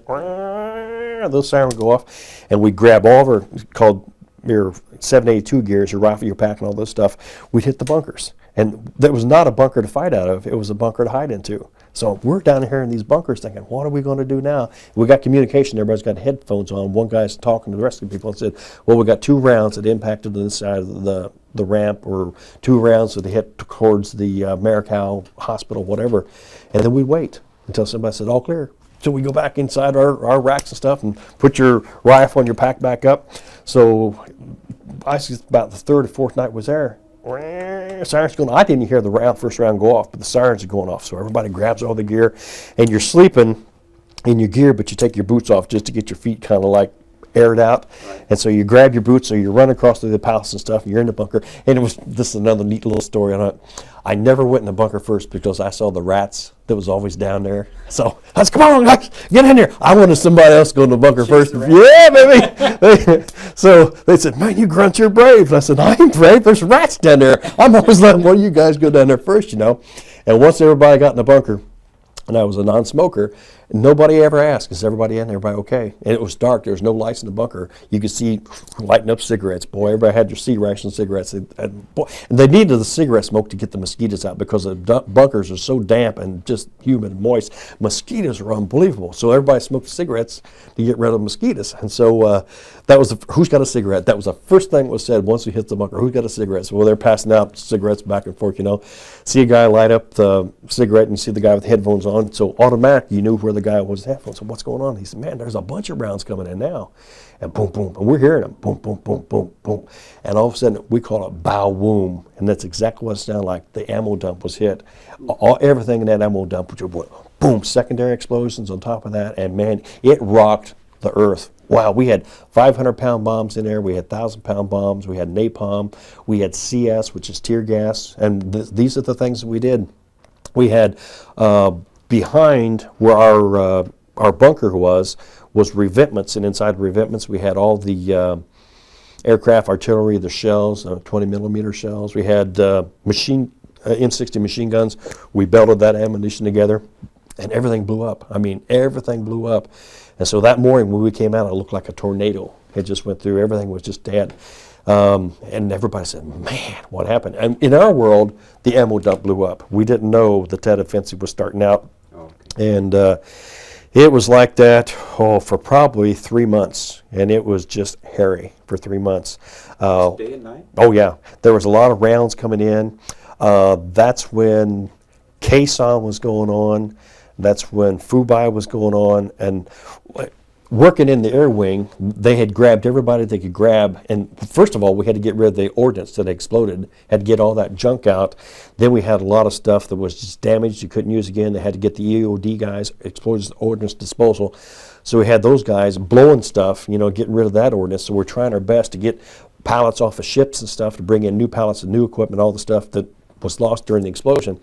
And that was chaotic, but what really turned to be chaotic, we had Hue City was getting overrun and all these other things, and everybody's yelling for air support, and we would load up helicopters, we'd load up jets and all the stuff with all the ordnance we had to get on them. And it seemed like once we turned around, there's another, they was called tugs. It was kind of like a, you ever see at the airport where the machine pulls the aircraft around, and that's what we call these things, tugs, and they would have just wagons and wagons and wagons behind them, just full of just stuff that we banded ordnance together, or we put fins on bombs and things like this.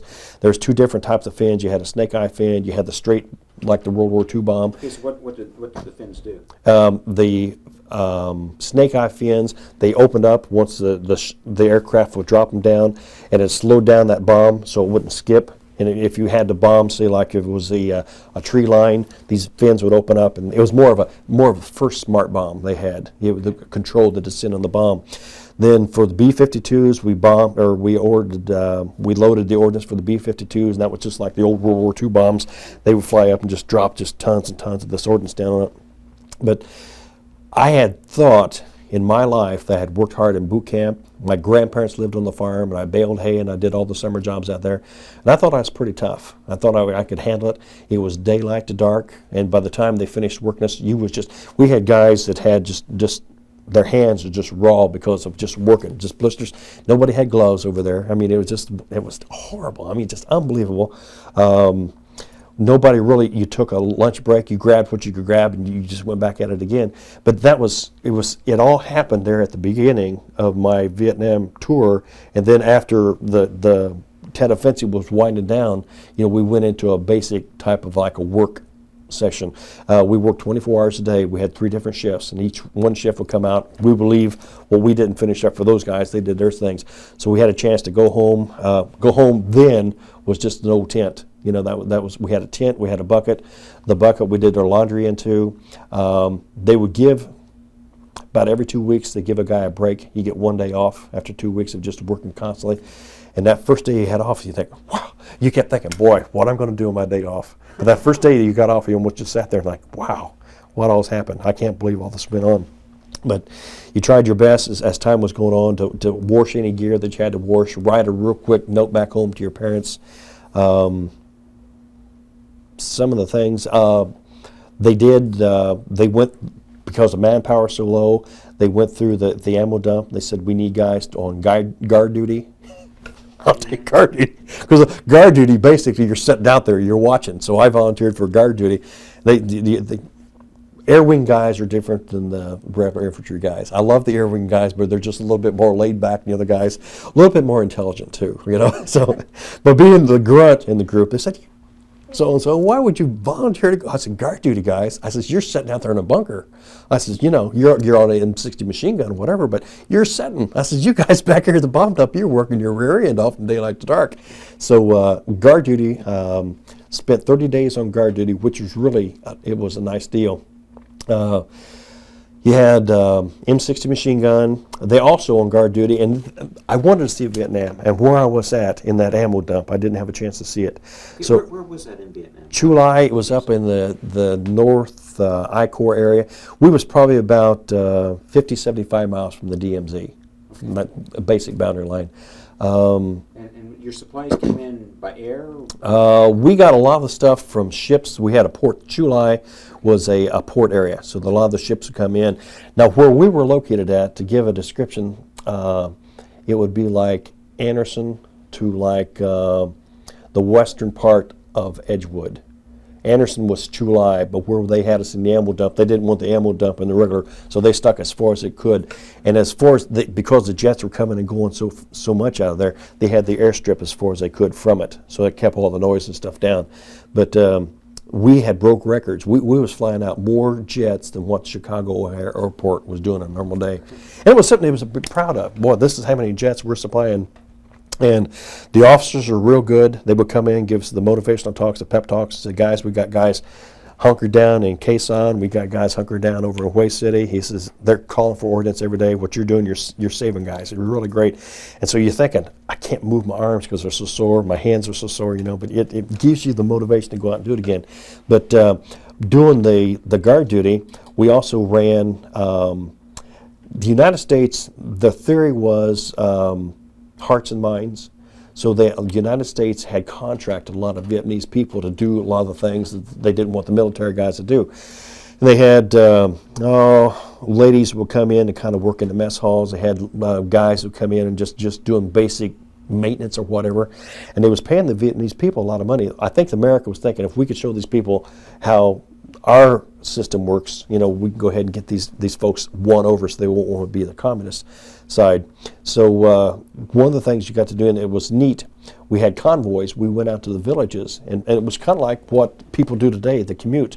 We took our sick-by pickup trucks, and we go out to the villages. We pick up, we call them mama sons, and some of the younger folks and some of the papa sons, put them aboard the trucks. Our job was to sit on the back of the truck with a shotgun, and as we went through their village back into Chu Lai, we dropped these folks off at a certain time.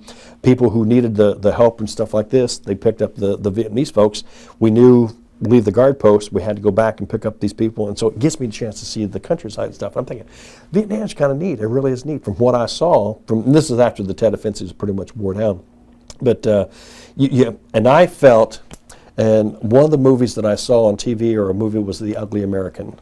I don't know if you know that show, but I think it was, the star was over in France, and just how he showed his rear end all the time and how Americans was almighty and stuff. And I thought, here we are, Americans over here, and I think we can win, by being nice to these folks. And a lot of the guys over there, they wasn't nice to the Vietnamese. And so every chance I had, I was trying to be real nice to the folks. And talking to the mama sans, stuff like this. And they had broken English, and they had broken Vietnamese that you could communicate what going on. But their culture was completely different, and they had no whams or whims about going over to the edge of the road. Little mama sans roll up their trousers legs and just hunker down, do their Mother Nature business and stuff, and get up and jump back on the truck. I'm thinking, you never see that in the world, just things you never saw before. But had a young Vietnamese girl that I'd always talk to her, but I couldn't understand half the stuff she was saying. But I found out she always sat on the back of the truck where I sat on. But she would always sit back where I was, and she was an attractive lady, but I just didn't, I didn't want to have that relationship going any further than that. Just a friend, trying to build up a friendship, or just kind of swinging one person on her side. So I asked her, I said, "Did they treat you right?" "Oh yeah, everybody treated me number one," and all this stuff like this. And so, and I knew I was going to be leaving the guard duty, going back and working the ammo dumper, going out to choppers again. So I told her, I said, "I'm going to be here for about another week. I'll pick you up another week." And she says, "Are you Catholic?" I said, "I'm a what?" "Are you Catholic?" And I said, "I don't understand what you're saying." And then she went like this, and I said, "Catholic?" I said, no, I'm not Catholic, But just as a foolish, I said, but I've dated Catholic girls before, and I went to St. Mary's Church, so I'm trying to tell her some things I did in the Catholic Church here in Anderson. And so I said, "No, I'm not Catholic." She said, "You Buddha?" And I said, "No, I'm not Buddha. I'm not Buddha." And she said, "What are you?" I said, "I'm Methodist." And I'm trying my best, and I don't think she understood what Methodist was. And so we're talking about different things, and the conversation isn't going well because I don't understand a lot of things she's saying. And at the truck, the noise, and all these other people in the back of the truck. And so just a few days before I left, she said, "I got something for you." And she gave me a cross. It was kind of like a cross on a chain. It was a Catholic cross. And I thought, that's really nice.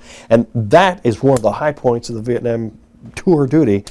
And I've often wondered, if that girl, because after the fall of Vietnam, stuff like this, those people, I'm sure they had dossiers on them. If you worked for the Americans, if you worked aboard the bases, or whatever you did associated with Americans, you was probably the first ones to be wiped out. But she was just a nice kid, and it was just neat to make a friendship. And I knew it was going to be a short type of friendship because of the convoy duty wasn't going to be lasting much longer. They was going to pull me out and somebody else would get in it. But that was, and I still do that today. If I'm meet a stranger, I try the best to give them a good impression. If it's on the fire department, or if you're working, if you're wearing a scout uniform, I do a lot of fishing. And if you're on a body of water and you got, I belong to a fishing club, if you got a cap on that says you belong to, give them that best shot first. Just don't let them think that you're a bum out there. But yeah, and and that little story is just that. My wife, and I showed her the pictures and stuff after we got married, and she wanted to know who the girl was. And I told her the story. So that's kind of a neat thing. But the Vietnam experience definitely was good for me. There wasn't anything bad. If anything bad happened, it seemed like I was always kind of blessed. It happened before I was there or after I got out. The day I pulled out of Chu Lai, they bombed up again and blew up. I just missed it by 24 hours. And I stayed in touch with some of the guys after I came back home, writing letters and stuff back and forth, like, hey, what's going on now and stuff like this. But most of those guys, the Marines spent, it was kind of a funny situation. Army spent 12 months and 1 day in Vietnam. 13 Marines spent 13 months and 1 day. Don't know why, just one of those things. Yeah. So everybody's got a little check-off counter. So I'm now short, and when you're short over there, they give you a little stick. It's called a short timer stick, you know. And the thing you did before you left, we had built kind of like a little bit of as a hooch where guys could kind of come, you know, and just do different stuff. And they had a beer ration over there, and it was Ballantine beer, and gold was ice. If a guy could get a chunk of ice, I mean, you was a king, man. The stuff you played with when you were That's right, yeah. Ice skating, you know. And so down on the flight line that the officers had, and this sounds real gross, but it looked like a large box, and in this box, it was a plywood box. They had taken big chunks of styrofoam that was in some of the packing containers, and they lined that in there. And I don't know how the officers got the ice, but it was big chunks, like you used to see the ice in the old ice blocks. They put chunks of ice in that thing, and it had a lid or hinge on that thing, and it had a big ice pick stuck right in the top of it. So if you was lucky enough to go down towards the officers' area, that was a standard stop. You stopped in there, you took your ice pick out, you jabbed a big chunk of ice, and you was sucking on that ice. And when I left there, the ice that had been there for so long, just the condensation, there was green slime on the ice. That made it even that much better. Boy, you just jam a big chunk, licking on that ice cream. But there was no way to cool any beer they had. I mean, it was just warm beer. And so on the day that you left, everybody, they all kicked in. I don't know if it was 1 can of beer that you was allotted per day or whatever, but you know, everybody kicked in. That was your day to get out of town. So everybody had all the beer. It's kind of like a little party they had. So your short timer stick, you passed on to another fella. And so we got pictures in the scrapbook of that one. But those things that was experiences, you know, I'm thinking, you know, no matter how hot it gets, you know, I can still grab, and the water over there tasted like swimming pool water, you know. And they had so much chlorine and bleach into it to kill all the parasites and stuff. But if I just drink water, you know, I'm thinking, golly, this is so nice. And that's what my wife didn't understand. I had a lot of these things, say the mementos and stuff. I called my den the war room, and I think she understands now, because I said no matter how bad it's been, you know, even if you and I have complications and problems, we can work them out, because nothing can match the experiences you had over there. So, and I wanted to make me a better person. And another thing, to see the countryside, they asked for volunteers to fly in the helicopters, A gunners and B gunners and stuff. And I volunteered to do that because I wanted to see the rest of the countryside. People said, "You're nuts, man. Those choppers are going to blow up," and they don't blow up. You know, they are prone to have problems. You get shot at and stuff like this. But the choppers we was in, they was the old type of helicopters. We did a lot of deliveries. We delivered. What type was it? I can't remember what but it was. I call them the teardrops. It wasn't like the Hueys. The Hueys are coming in when we was going out. But if you see some of the older Vietnam things, it's the big bubble end, and there was like a troop. Kind of like you see on MASH when you're... A little bit newer than that. There was a show on TV. They had one of those old type of helicopters on The too. ones the Navy had. Yeah, a lot like the Navy helicopters. And what we did, we carried out supplies, and we brought back stuff. If there had been somebody injured or hurt, we put him aboard our chopper and stuff. But it was more or less of a transportation thing. Never had to fire a machine gun once, you know. Lucked out, you know. But I've got my camera, and this is one thing a lot of guys had over Vietnam. It was a camera. And after the first couple of paydays, I had a chance to go downtown Chu Lai, and there they had the PXs stuff, and I said, "What do you want?" Got to get me a camera. It's a 110. Boy, I took pictures, and every time I sent the pictures home to show my, and I think I wanted to do that, to show my parents as much as I could. It was a normal type of a life over there, and not the bad stuff. I did take a lot of pictures of the jungles we was in, MP duty, guard duty, and stuff like that. I had my little camera and jungle trousers. You can keep that. That was there. It was neat. So I wanted to record a lot of it, just in case and I've never had any children myself, just in case I wanted to pass some of those things on to my kids. So again, I appreciate the opportunity of talking some of these stories and share it with other kids. But what about your mom and dad? He being in the Marines. That's a real good Did he story. know, he knew. When you left home, Yeah. was that a hard time? Yeah, he knew basically what I was going to be going through. He was the type of father, to paraphrase, not like John Wayne, but he didn't show a lot of emotions. I don't think I've ever told my dad I loved him.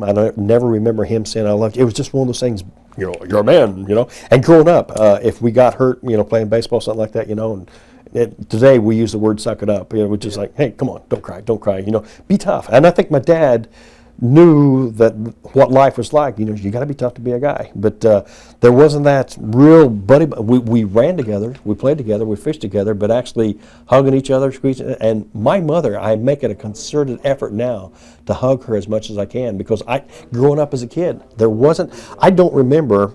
This goes into psychology. I don't remember my parents hugging, holding, squeezing, and kissing. Every now and then I'd see them hold hands. But back in those days, parents did not show that, physical. Dad always kissed my mom goodbye before he went to work, and I thought that's all they did. They had to do more because I had brothers and sisters, but I never knew there was any real physical love in the family. So my mother, it was one of those things when I went overseas, and she knew, but I don't think she told me. Her letters, I got letters almost every day from Mom, and it was neat.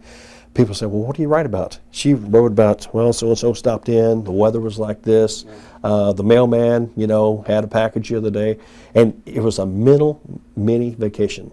When I got that letter from home, opened up, reading it, it wasn't hot. I didn't worry about the humidity. Guys are barking and griping about other stuff like that, but my mind, I went back, and just reading those letters, I felt like I was back home just for a second. Had a couple of girls that was writing me, and it was kind of funny that, they'd send pictures, and everybody, hey, look at these pictures, we'd share pictures. This one girl, she was going to Ball State, and she put perfume on her letter. Every guy was sniffing that, oh man, and that's what that did, that created conversations, and every guy was talking about, boy, my girl back home, she wore perfume like this. And so just out of being goofy, I took a strip of that, and threw that letter in my mouth and chewed it up. I said, man, I can taste the perfume. That perfume tastes just like I've been kissing that girl's neck, So everybody, let me have. Everybody's throwing this piece of letter in their mouth, and it was funny because that evening I dreamed I was back home. Just the perfume kicked something off my subconscious mind, and I told the guy, I said, "Well, that's the best dream I've ever had." What are you dreaming of? I said, and guys started eating letters after that because you escaped Vietnam just by that little funny thing that a guy had did. But my mother was just tremendous, and writing letters, sent care packages all the time, and all the guys, and I have to say all the guys' mothers was probably doing the same, because I get a package and I was always had enough for all the guys to share with, and small things. It was like foot powder, it was like Hoppy's gun cleaner stuff that we couldn't get, and she was really supplying me a lot with film, because she knew if she sent me film, I'd have to send her the pictures back home. And the thing that was, everybody was always sharing their packages and stuff. So when I got home, I got discharged, and I got into the civilian world, and I just wasn't comfortable in civilian life. Okay, well, first of all, best part about going to Vietnam? Probably the challenge that you made it one day at a time, knowing that you faced your fears. The darkest place in the whole world had to be Vietnam after dark. No street lights. It was dark. Kind of go back when I first got there. You was like an assignment company. They didn't know where to send the guys. You were just kind of like hanging around, so they put you to work. They said that you're going to be on guard duty. I said, what do you do? He says, go down this area and check out a rifle and stuff like this and find those guys. They're going to, and nobody really shared information over there. I mean, you learned it by yourself. So I went down to this area they told me to go to, and I says, I'm just checking in. They said they need replacements on guard duty, and it's okay, you're going to be a so-and-so. And they get me with an old-timer, and an old-timer was a guy that had been there 3 months before me. So he says, how long? I said, I just got off the airplane about 4 hours ago. They sent me down here to you. And man, the sun was hot, the humidity was hot, And so he took me out to where a bunker was. And I said, what's our job? He says, you watch for LRBs. What's an LRB? Little round boats. So he's having fun. He's having a lot of fun with me. And so where this bunker was, we kind of like had a sandy desert area, but behind us it was the ocean. And our job was to make sure nobody, and they had concertina wire, they had all the stuff in front. They had the claymores, and it was all mined stuff. We knew nobody's going to come across this way, but they always felt about infiltrators coming in off the ocean, and they was going to come in these little round fishing boats, LRBs. And so you're sitting out there watching for the LRBs, and it gets dark, the sun goes down, and now it's so dark you can't see your hand in front of your face. Guy comes up, and we challenge who he is, and he's got a box of warm milk and bologna sandwiches.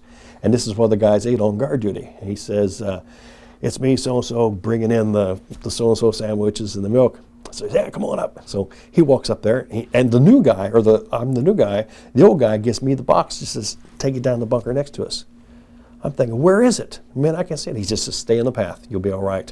And it's so dark, I'm feeling my way. And I hear this M16 go, chunk, chunk, halt, who goes there? And I said, it's me, the new guy.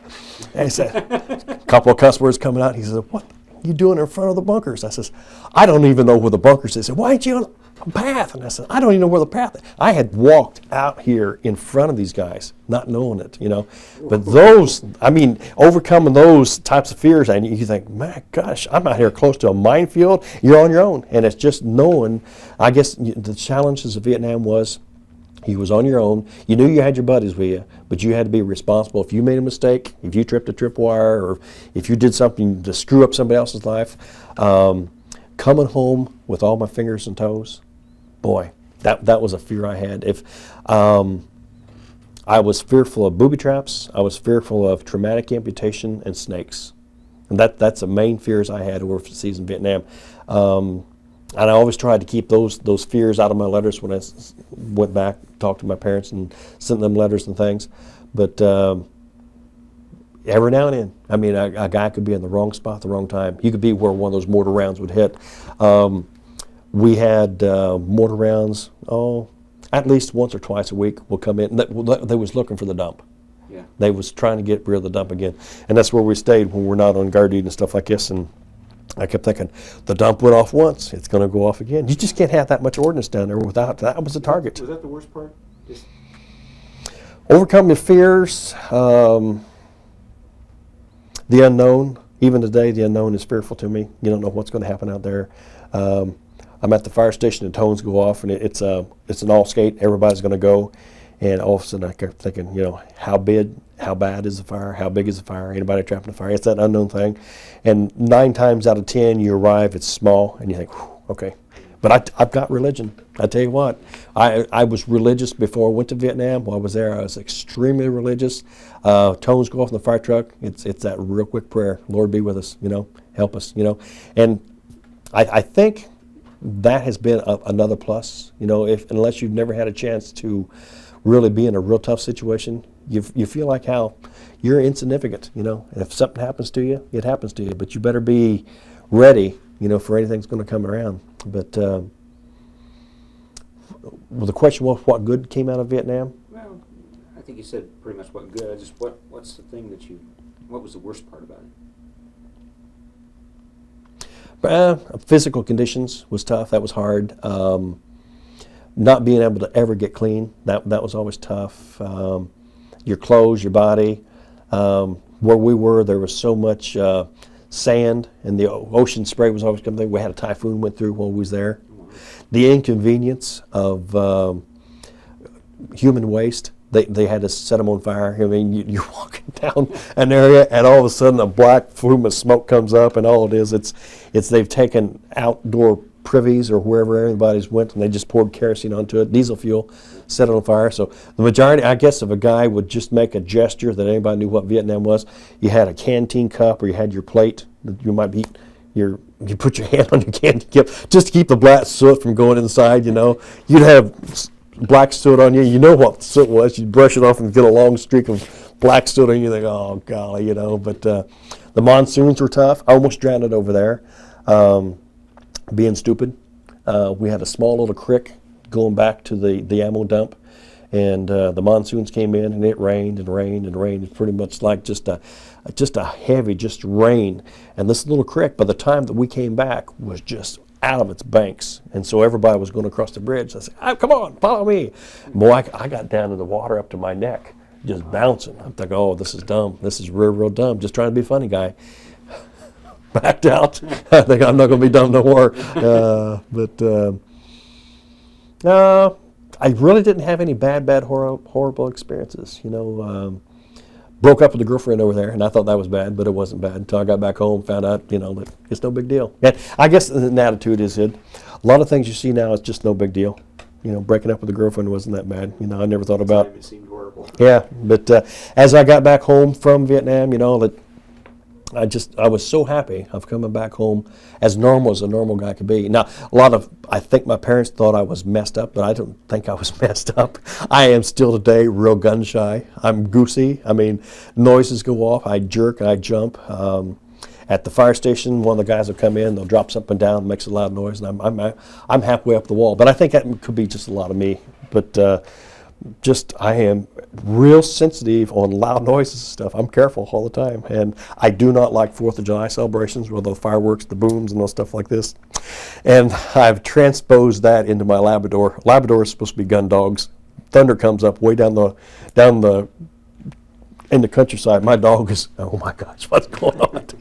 But you got on the plane. You're heading out. Oh yeah. Where did you get on the plane? We went back up to Da Nang to fly out, and all the guys I got on the plane with had already spent their time in. Oh, I started talking about the time that you did there. 13 months, and one day comes by, and I don't get any orders. I'm thinking, whoa, what happened? 13 months in one day, 13 months in 2 days, 13 months. And I'm down now. I'm down talking to the first sergeant. And that's an area you don't want to get involved with because the first sergeant's not a real happy, friendly guy anyway. I said, hi, first sergeant, got any orders for me yet? He said, no, nothing's came in yet. So I go back and doing all my stuff. Now I'm getting a little bit paranoid. I'm thinking, gee, to Christmas. I've went through the allotted time, 13 months. It's not happened yet, So it was 13 months and 13 days when I finally got my orders to get out of Vietnam. I'm thinking, boy, and I don't know where the snafu was. It was in there someplace. So I had a can of spray paint. And so this one little area I'd spray painted on it. Rosie went in a big giant area pointing this way. So I left real early that morning when the flight was taking off. We flew out of Chu Lai. We went up to Da Nang. While we're waiting to go out of Da Nang, they got hit that night. And I'm thinking, man, this is, you're just, and you create these things in your head about how lucky have I been, how real short. We got hit real bad on George Washington's birthday. Mortars are coming in, rockets are coming in. I'm thinking, man, I'm out of here in a couple of days, and boy, I'm just getting tore up on George Washington's birthday. So that's a day that I celebrate George Washington's birthday. They call it President's Day, but it's old George's Day because him and I was together that day. But all these guys aboard the aircraft, you just looked at them. They just looked tired and they looked old, and. Nobody was really talking about anything. And you were strangers again. You left your guys and you were total strangers. And so you don't want to start a conversation with somebody because you don't know what he's going to talk about or whatever. And you just wanted to be by yourself. But one thing that I wanted to do, I wanted to sit as close as I could to the window. So when I got on, I got a window seat. I said, I want to see Vietnam. Still curious what the countryside's looking like. And I guess everybody wanted to do the same thing. When the airplane took off, we made a large swoop like this. Everybody was looking at that window. And every guy, a special little way, said, hey, see you later. And back in those days, you didn't know if you were going to catch a second tour of duty again. So I said, at what point did you feel like, I'm finally out of here? Probably when I got back home in the United States. Yeah, I still had that thing pulling me. Are you going to make it? And you hear stories. Who knows if they're true stories or just rumors. They're always talking about a plane getting out and all the short timers on the plane and crashed inside the mountain, all this other stuff. So you're trying to tell your head, I'm going to be okay. We left, we landed in Okinawa, and I felt pretty good. Once we got to Okinawa, I guess everybody had good spirits there. And they had to process everybody. We had to make sure our uniforms all fit again. We had to go through the shots, get all of your shots again. There's a shot called a GG shot. It's a gamma globulin shot, and it's real thick serum, and it hurt. Everybody hated that shot, but I told myself, that's the last shot you're going to get that you really look for. And mental games, I was telling myself, boy, when they stick that needle in it, and it felt like a set of pliers just pinching and give it to your backside, just biting in there. It burnt when they put that in.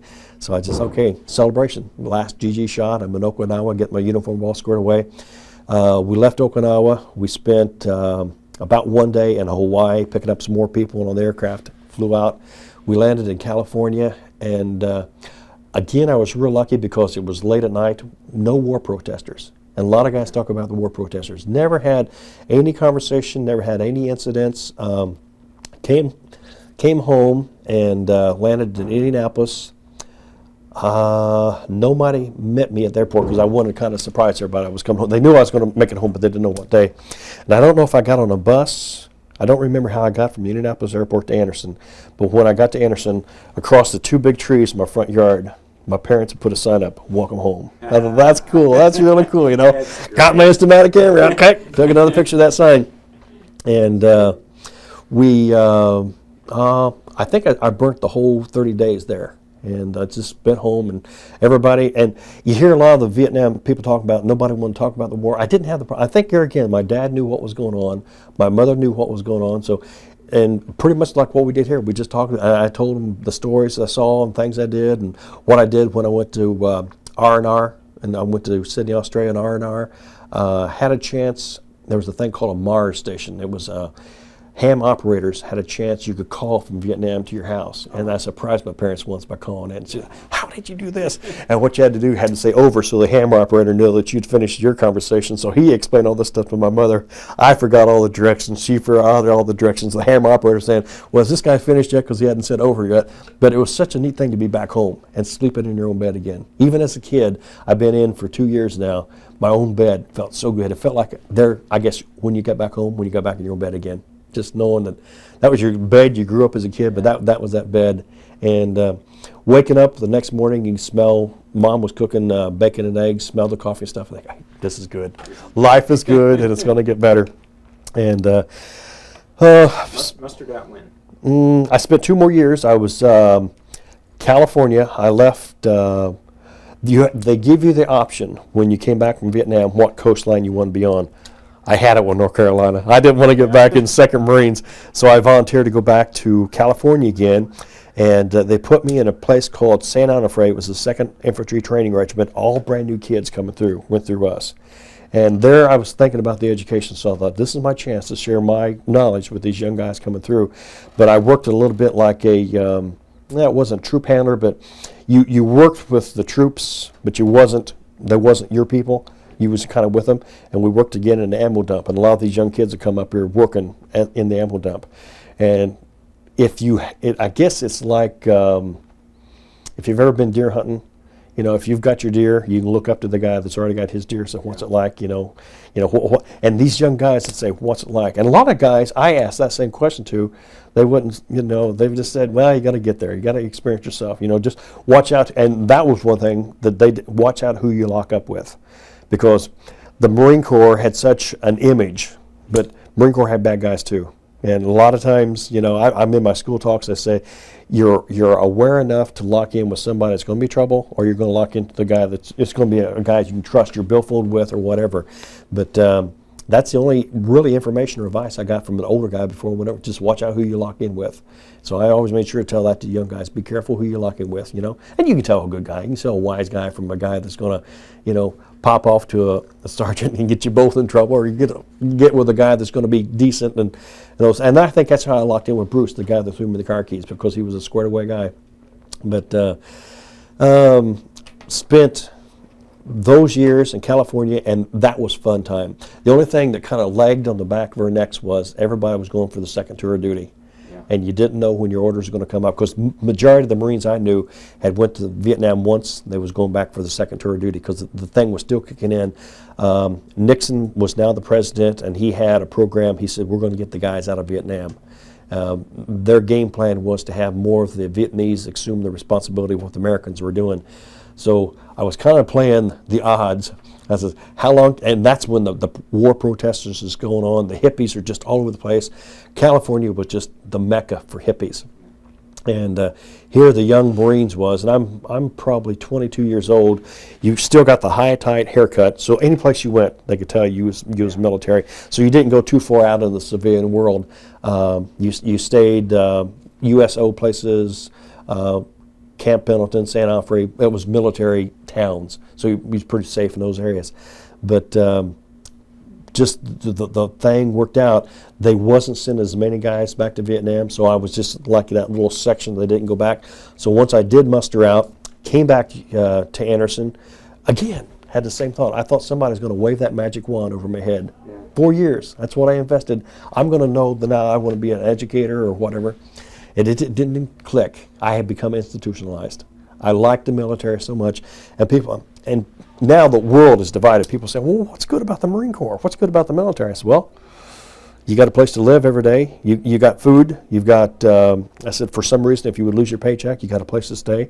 They definitely take care of their own. I said, the Marines they'll help a guy out if he's in trouble. I mean, just all the services. And I was joking. I says, you get up every morning. You don't have to look for a suit. You don't have to look for a tie. You got your green outfit, And is that one of the reasons you became a fireman? I think so.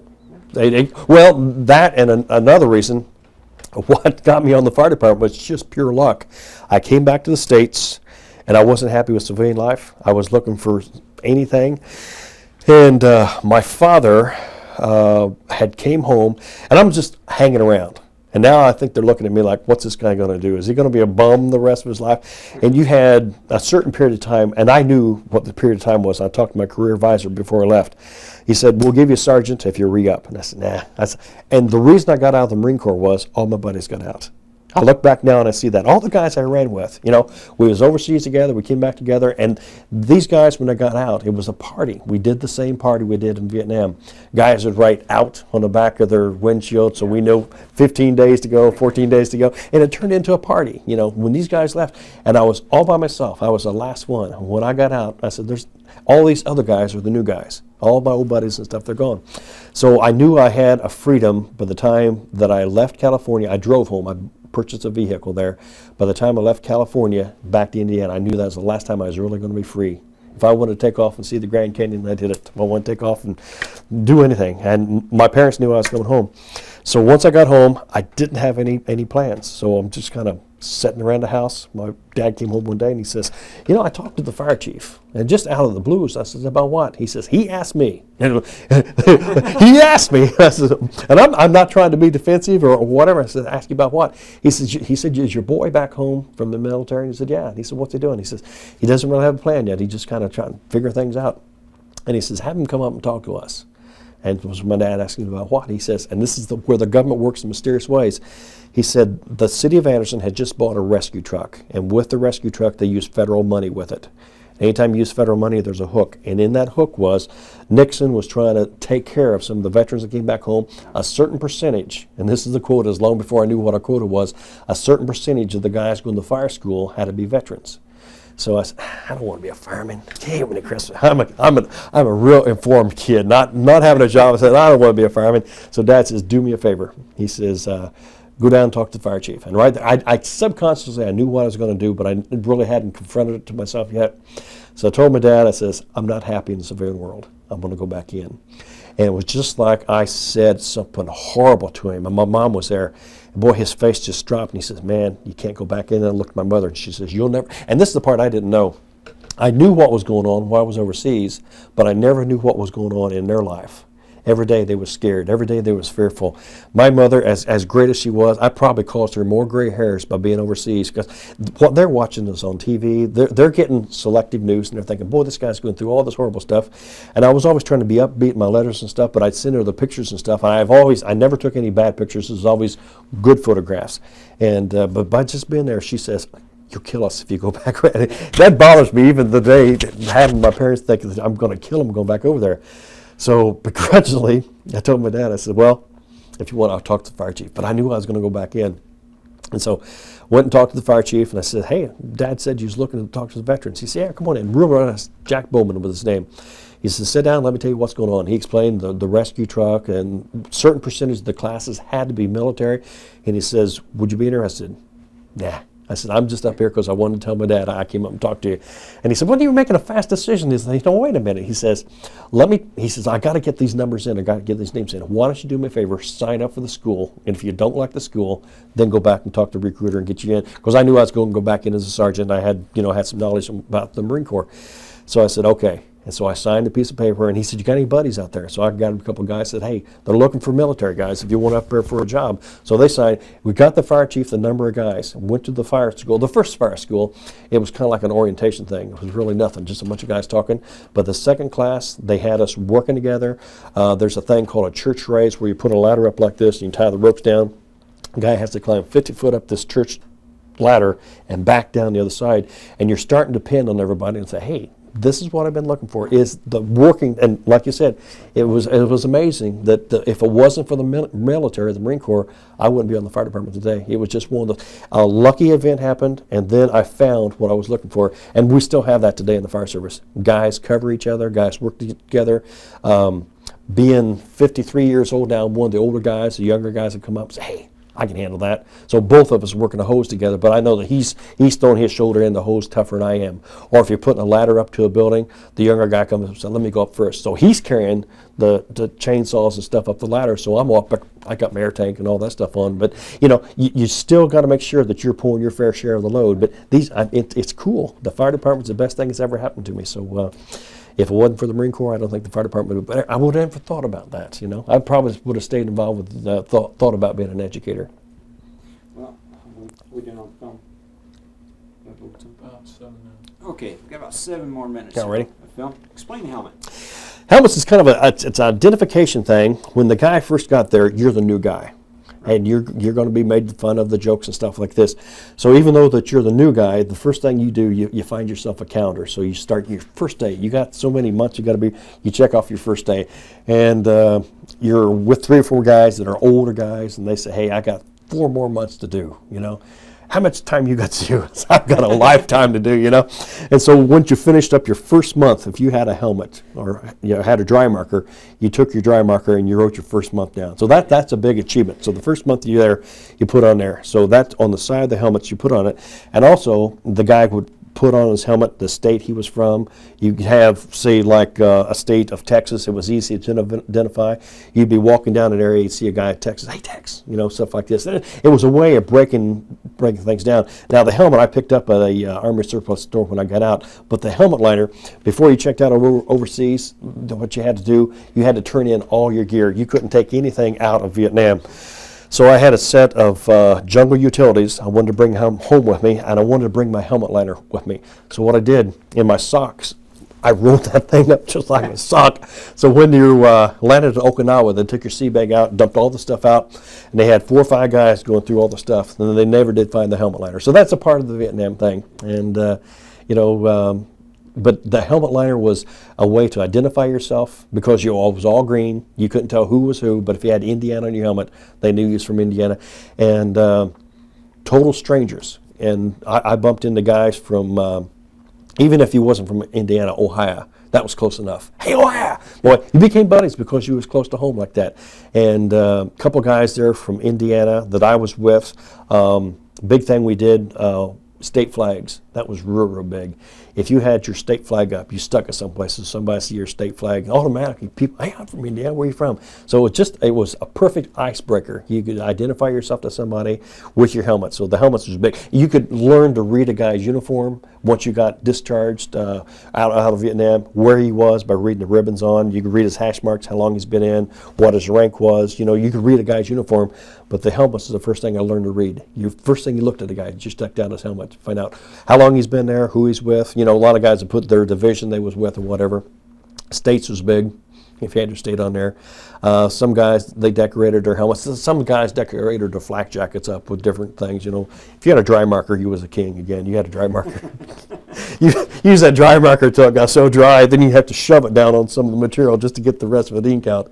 But if anybody had a dry marker, say, hey, let me borrow your dry. That was like gold. You made sure your dry marker came back to you, But, dry markers are nice. That was good. But you mentioned your wife. What's yes. your wife's name? Her name is Linda Paulette.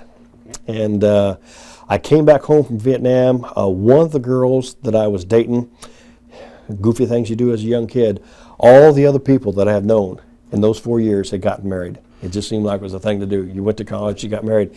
So she was the only girl that was still single. So we'd written letters back and forth and stuff. So we started dating. And her dad was an extremely nice guy. Her mom was super nice. It really wasn't a spark that was there. But I'm thinking, everybody else is gone. And she is a nice girl. She's got all these, things I like about her. And I said, going back to, say, psychology class, I never knew love because maybe it wasn't in the family. I thought maybe that's what love is. Maybe you just get along with somebody. And we had a real good chemistry. We was married 5 years, and she wanted to start a family, and I didn't want to start a family yet. And I said, well, let's just, and this is a weird story. We was living in a funeral home free rent, and every paycheck we got, our game plan was to get a real nice piece of property, get a nice house. We didn't have any children, so we were just going to put all this back into the savings and stuff. And she wanted to start a family, and I said, well, we was going to wait 5 years, and it was probably about 4 years when she wanted to start the family thing. And all of her girlfriends were having babies and stuff, and I said, and I kept putting it off, and one day, and if there would be a contributing factor, she was working at a furniture store. She got hired on the factory, and she was making a lot more money than I was as a firefighter.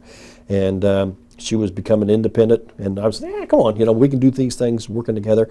And we just started drifting further and further apart. And so one day, she said something about, I forget how she said it. She said, I talked to an attorney. I should have picked that up as a big signal right there. And I knew that the relationship was just kind of going two different ways. And so I popped off and wised off. I said, about what? She says, you know what about? And I was working arson for the fire department, and I was into the fire department so deep. I was doing all the arson jobs. I was doing public relations. And I loved it then. I loved it now, but I really loved it then. I mean, I'm brand new into this brand new profession. It's just fun. And 3 o'clock in the morning, the telephone ring, be an arson job. I get up, and she even said a couple times, I should have picked up on this, you like that job better than you like me.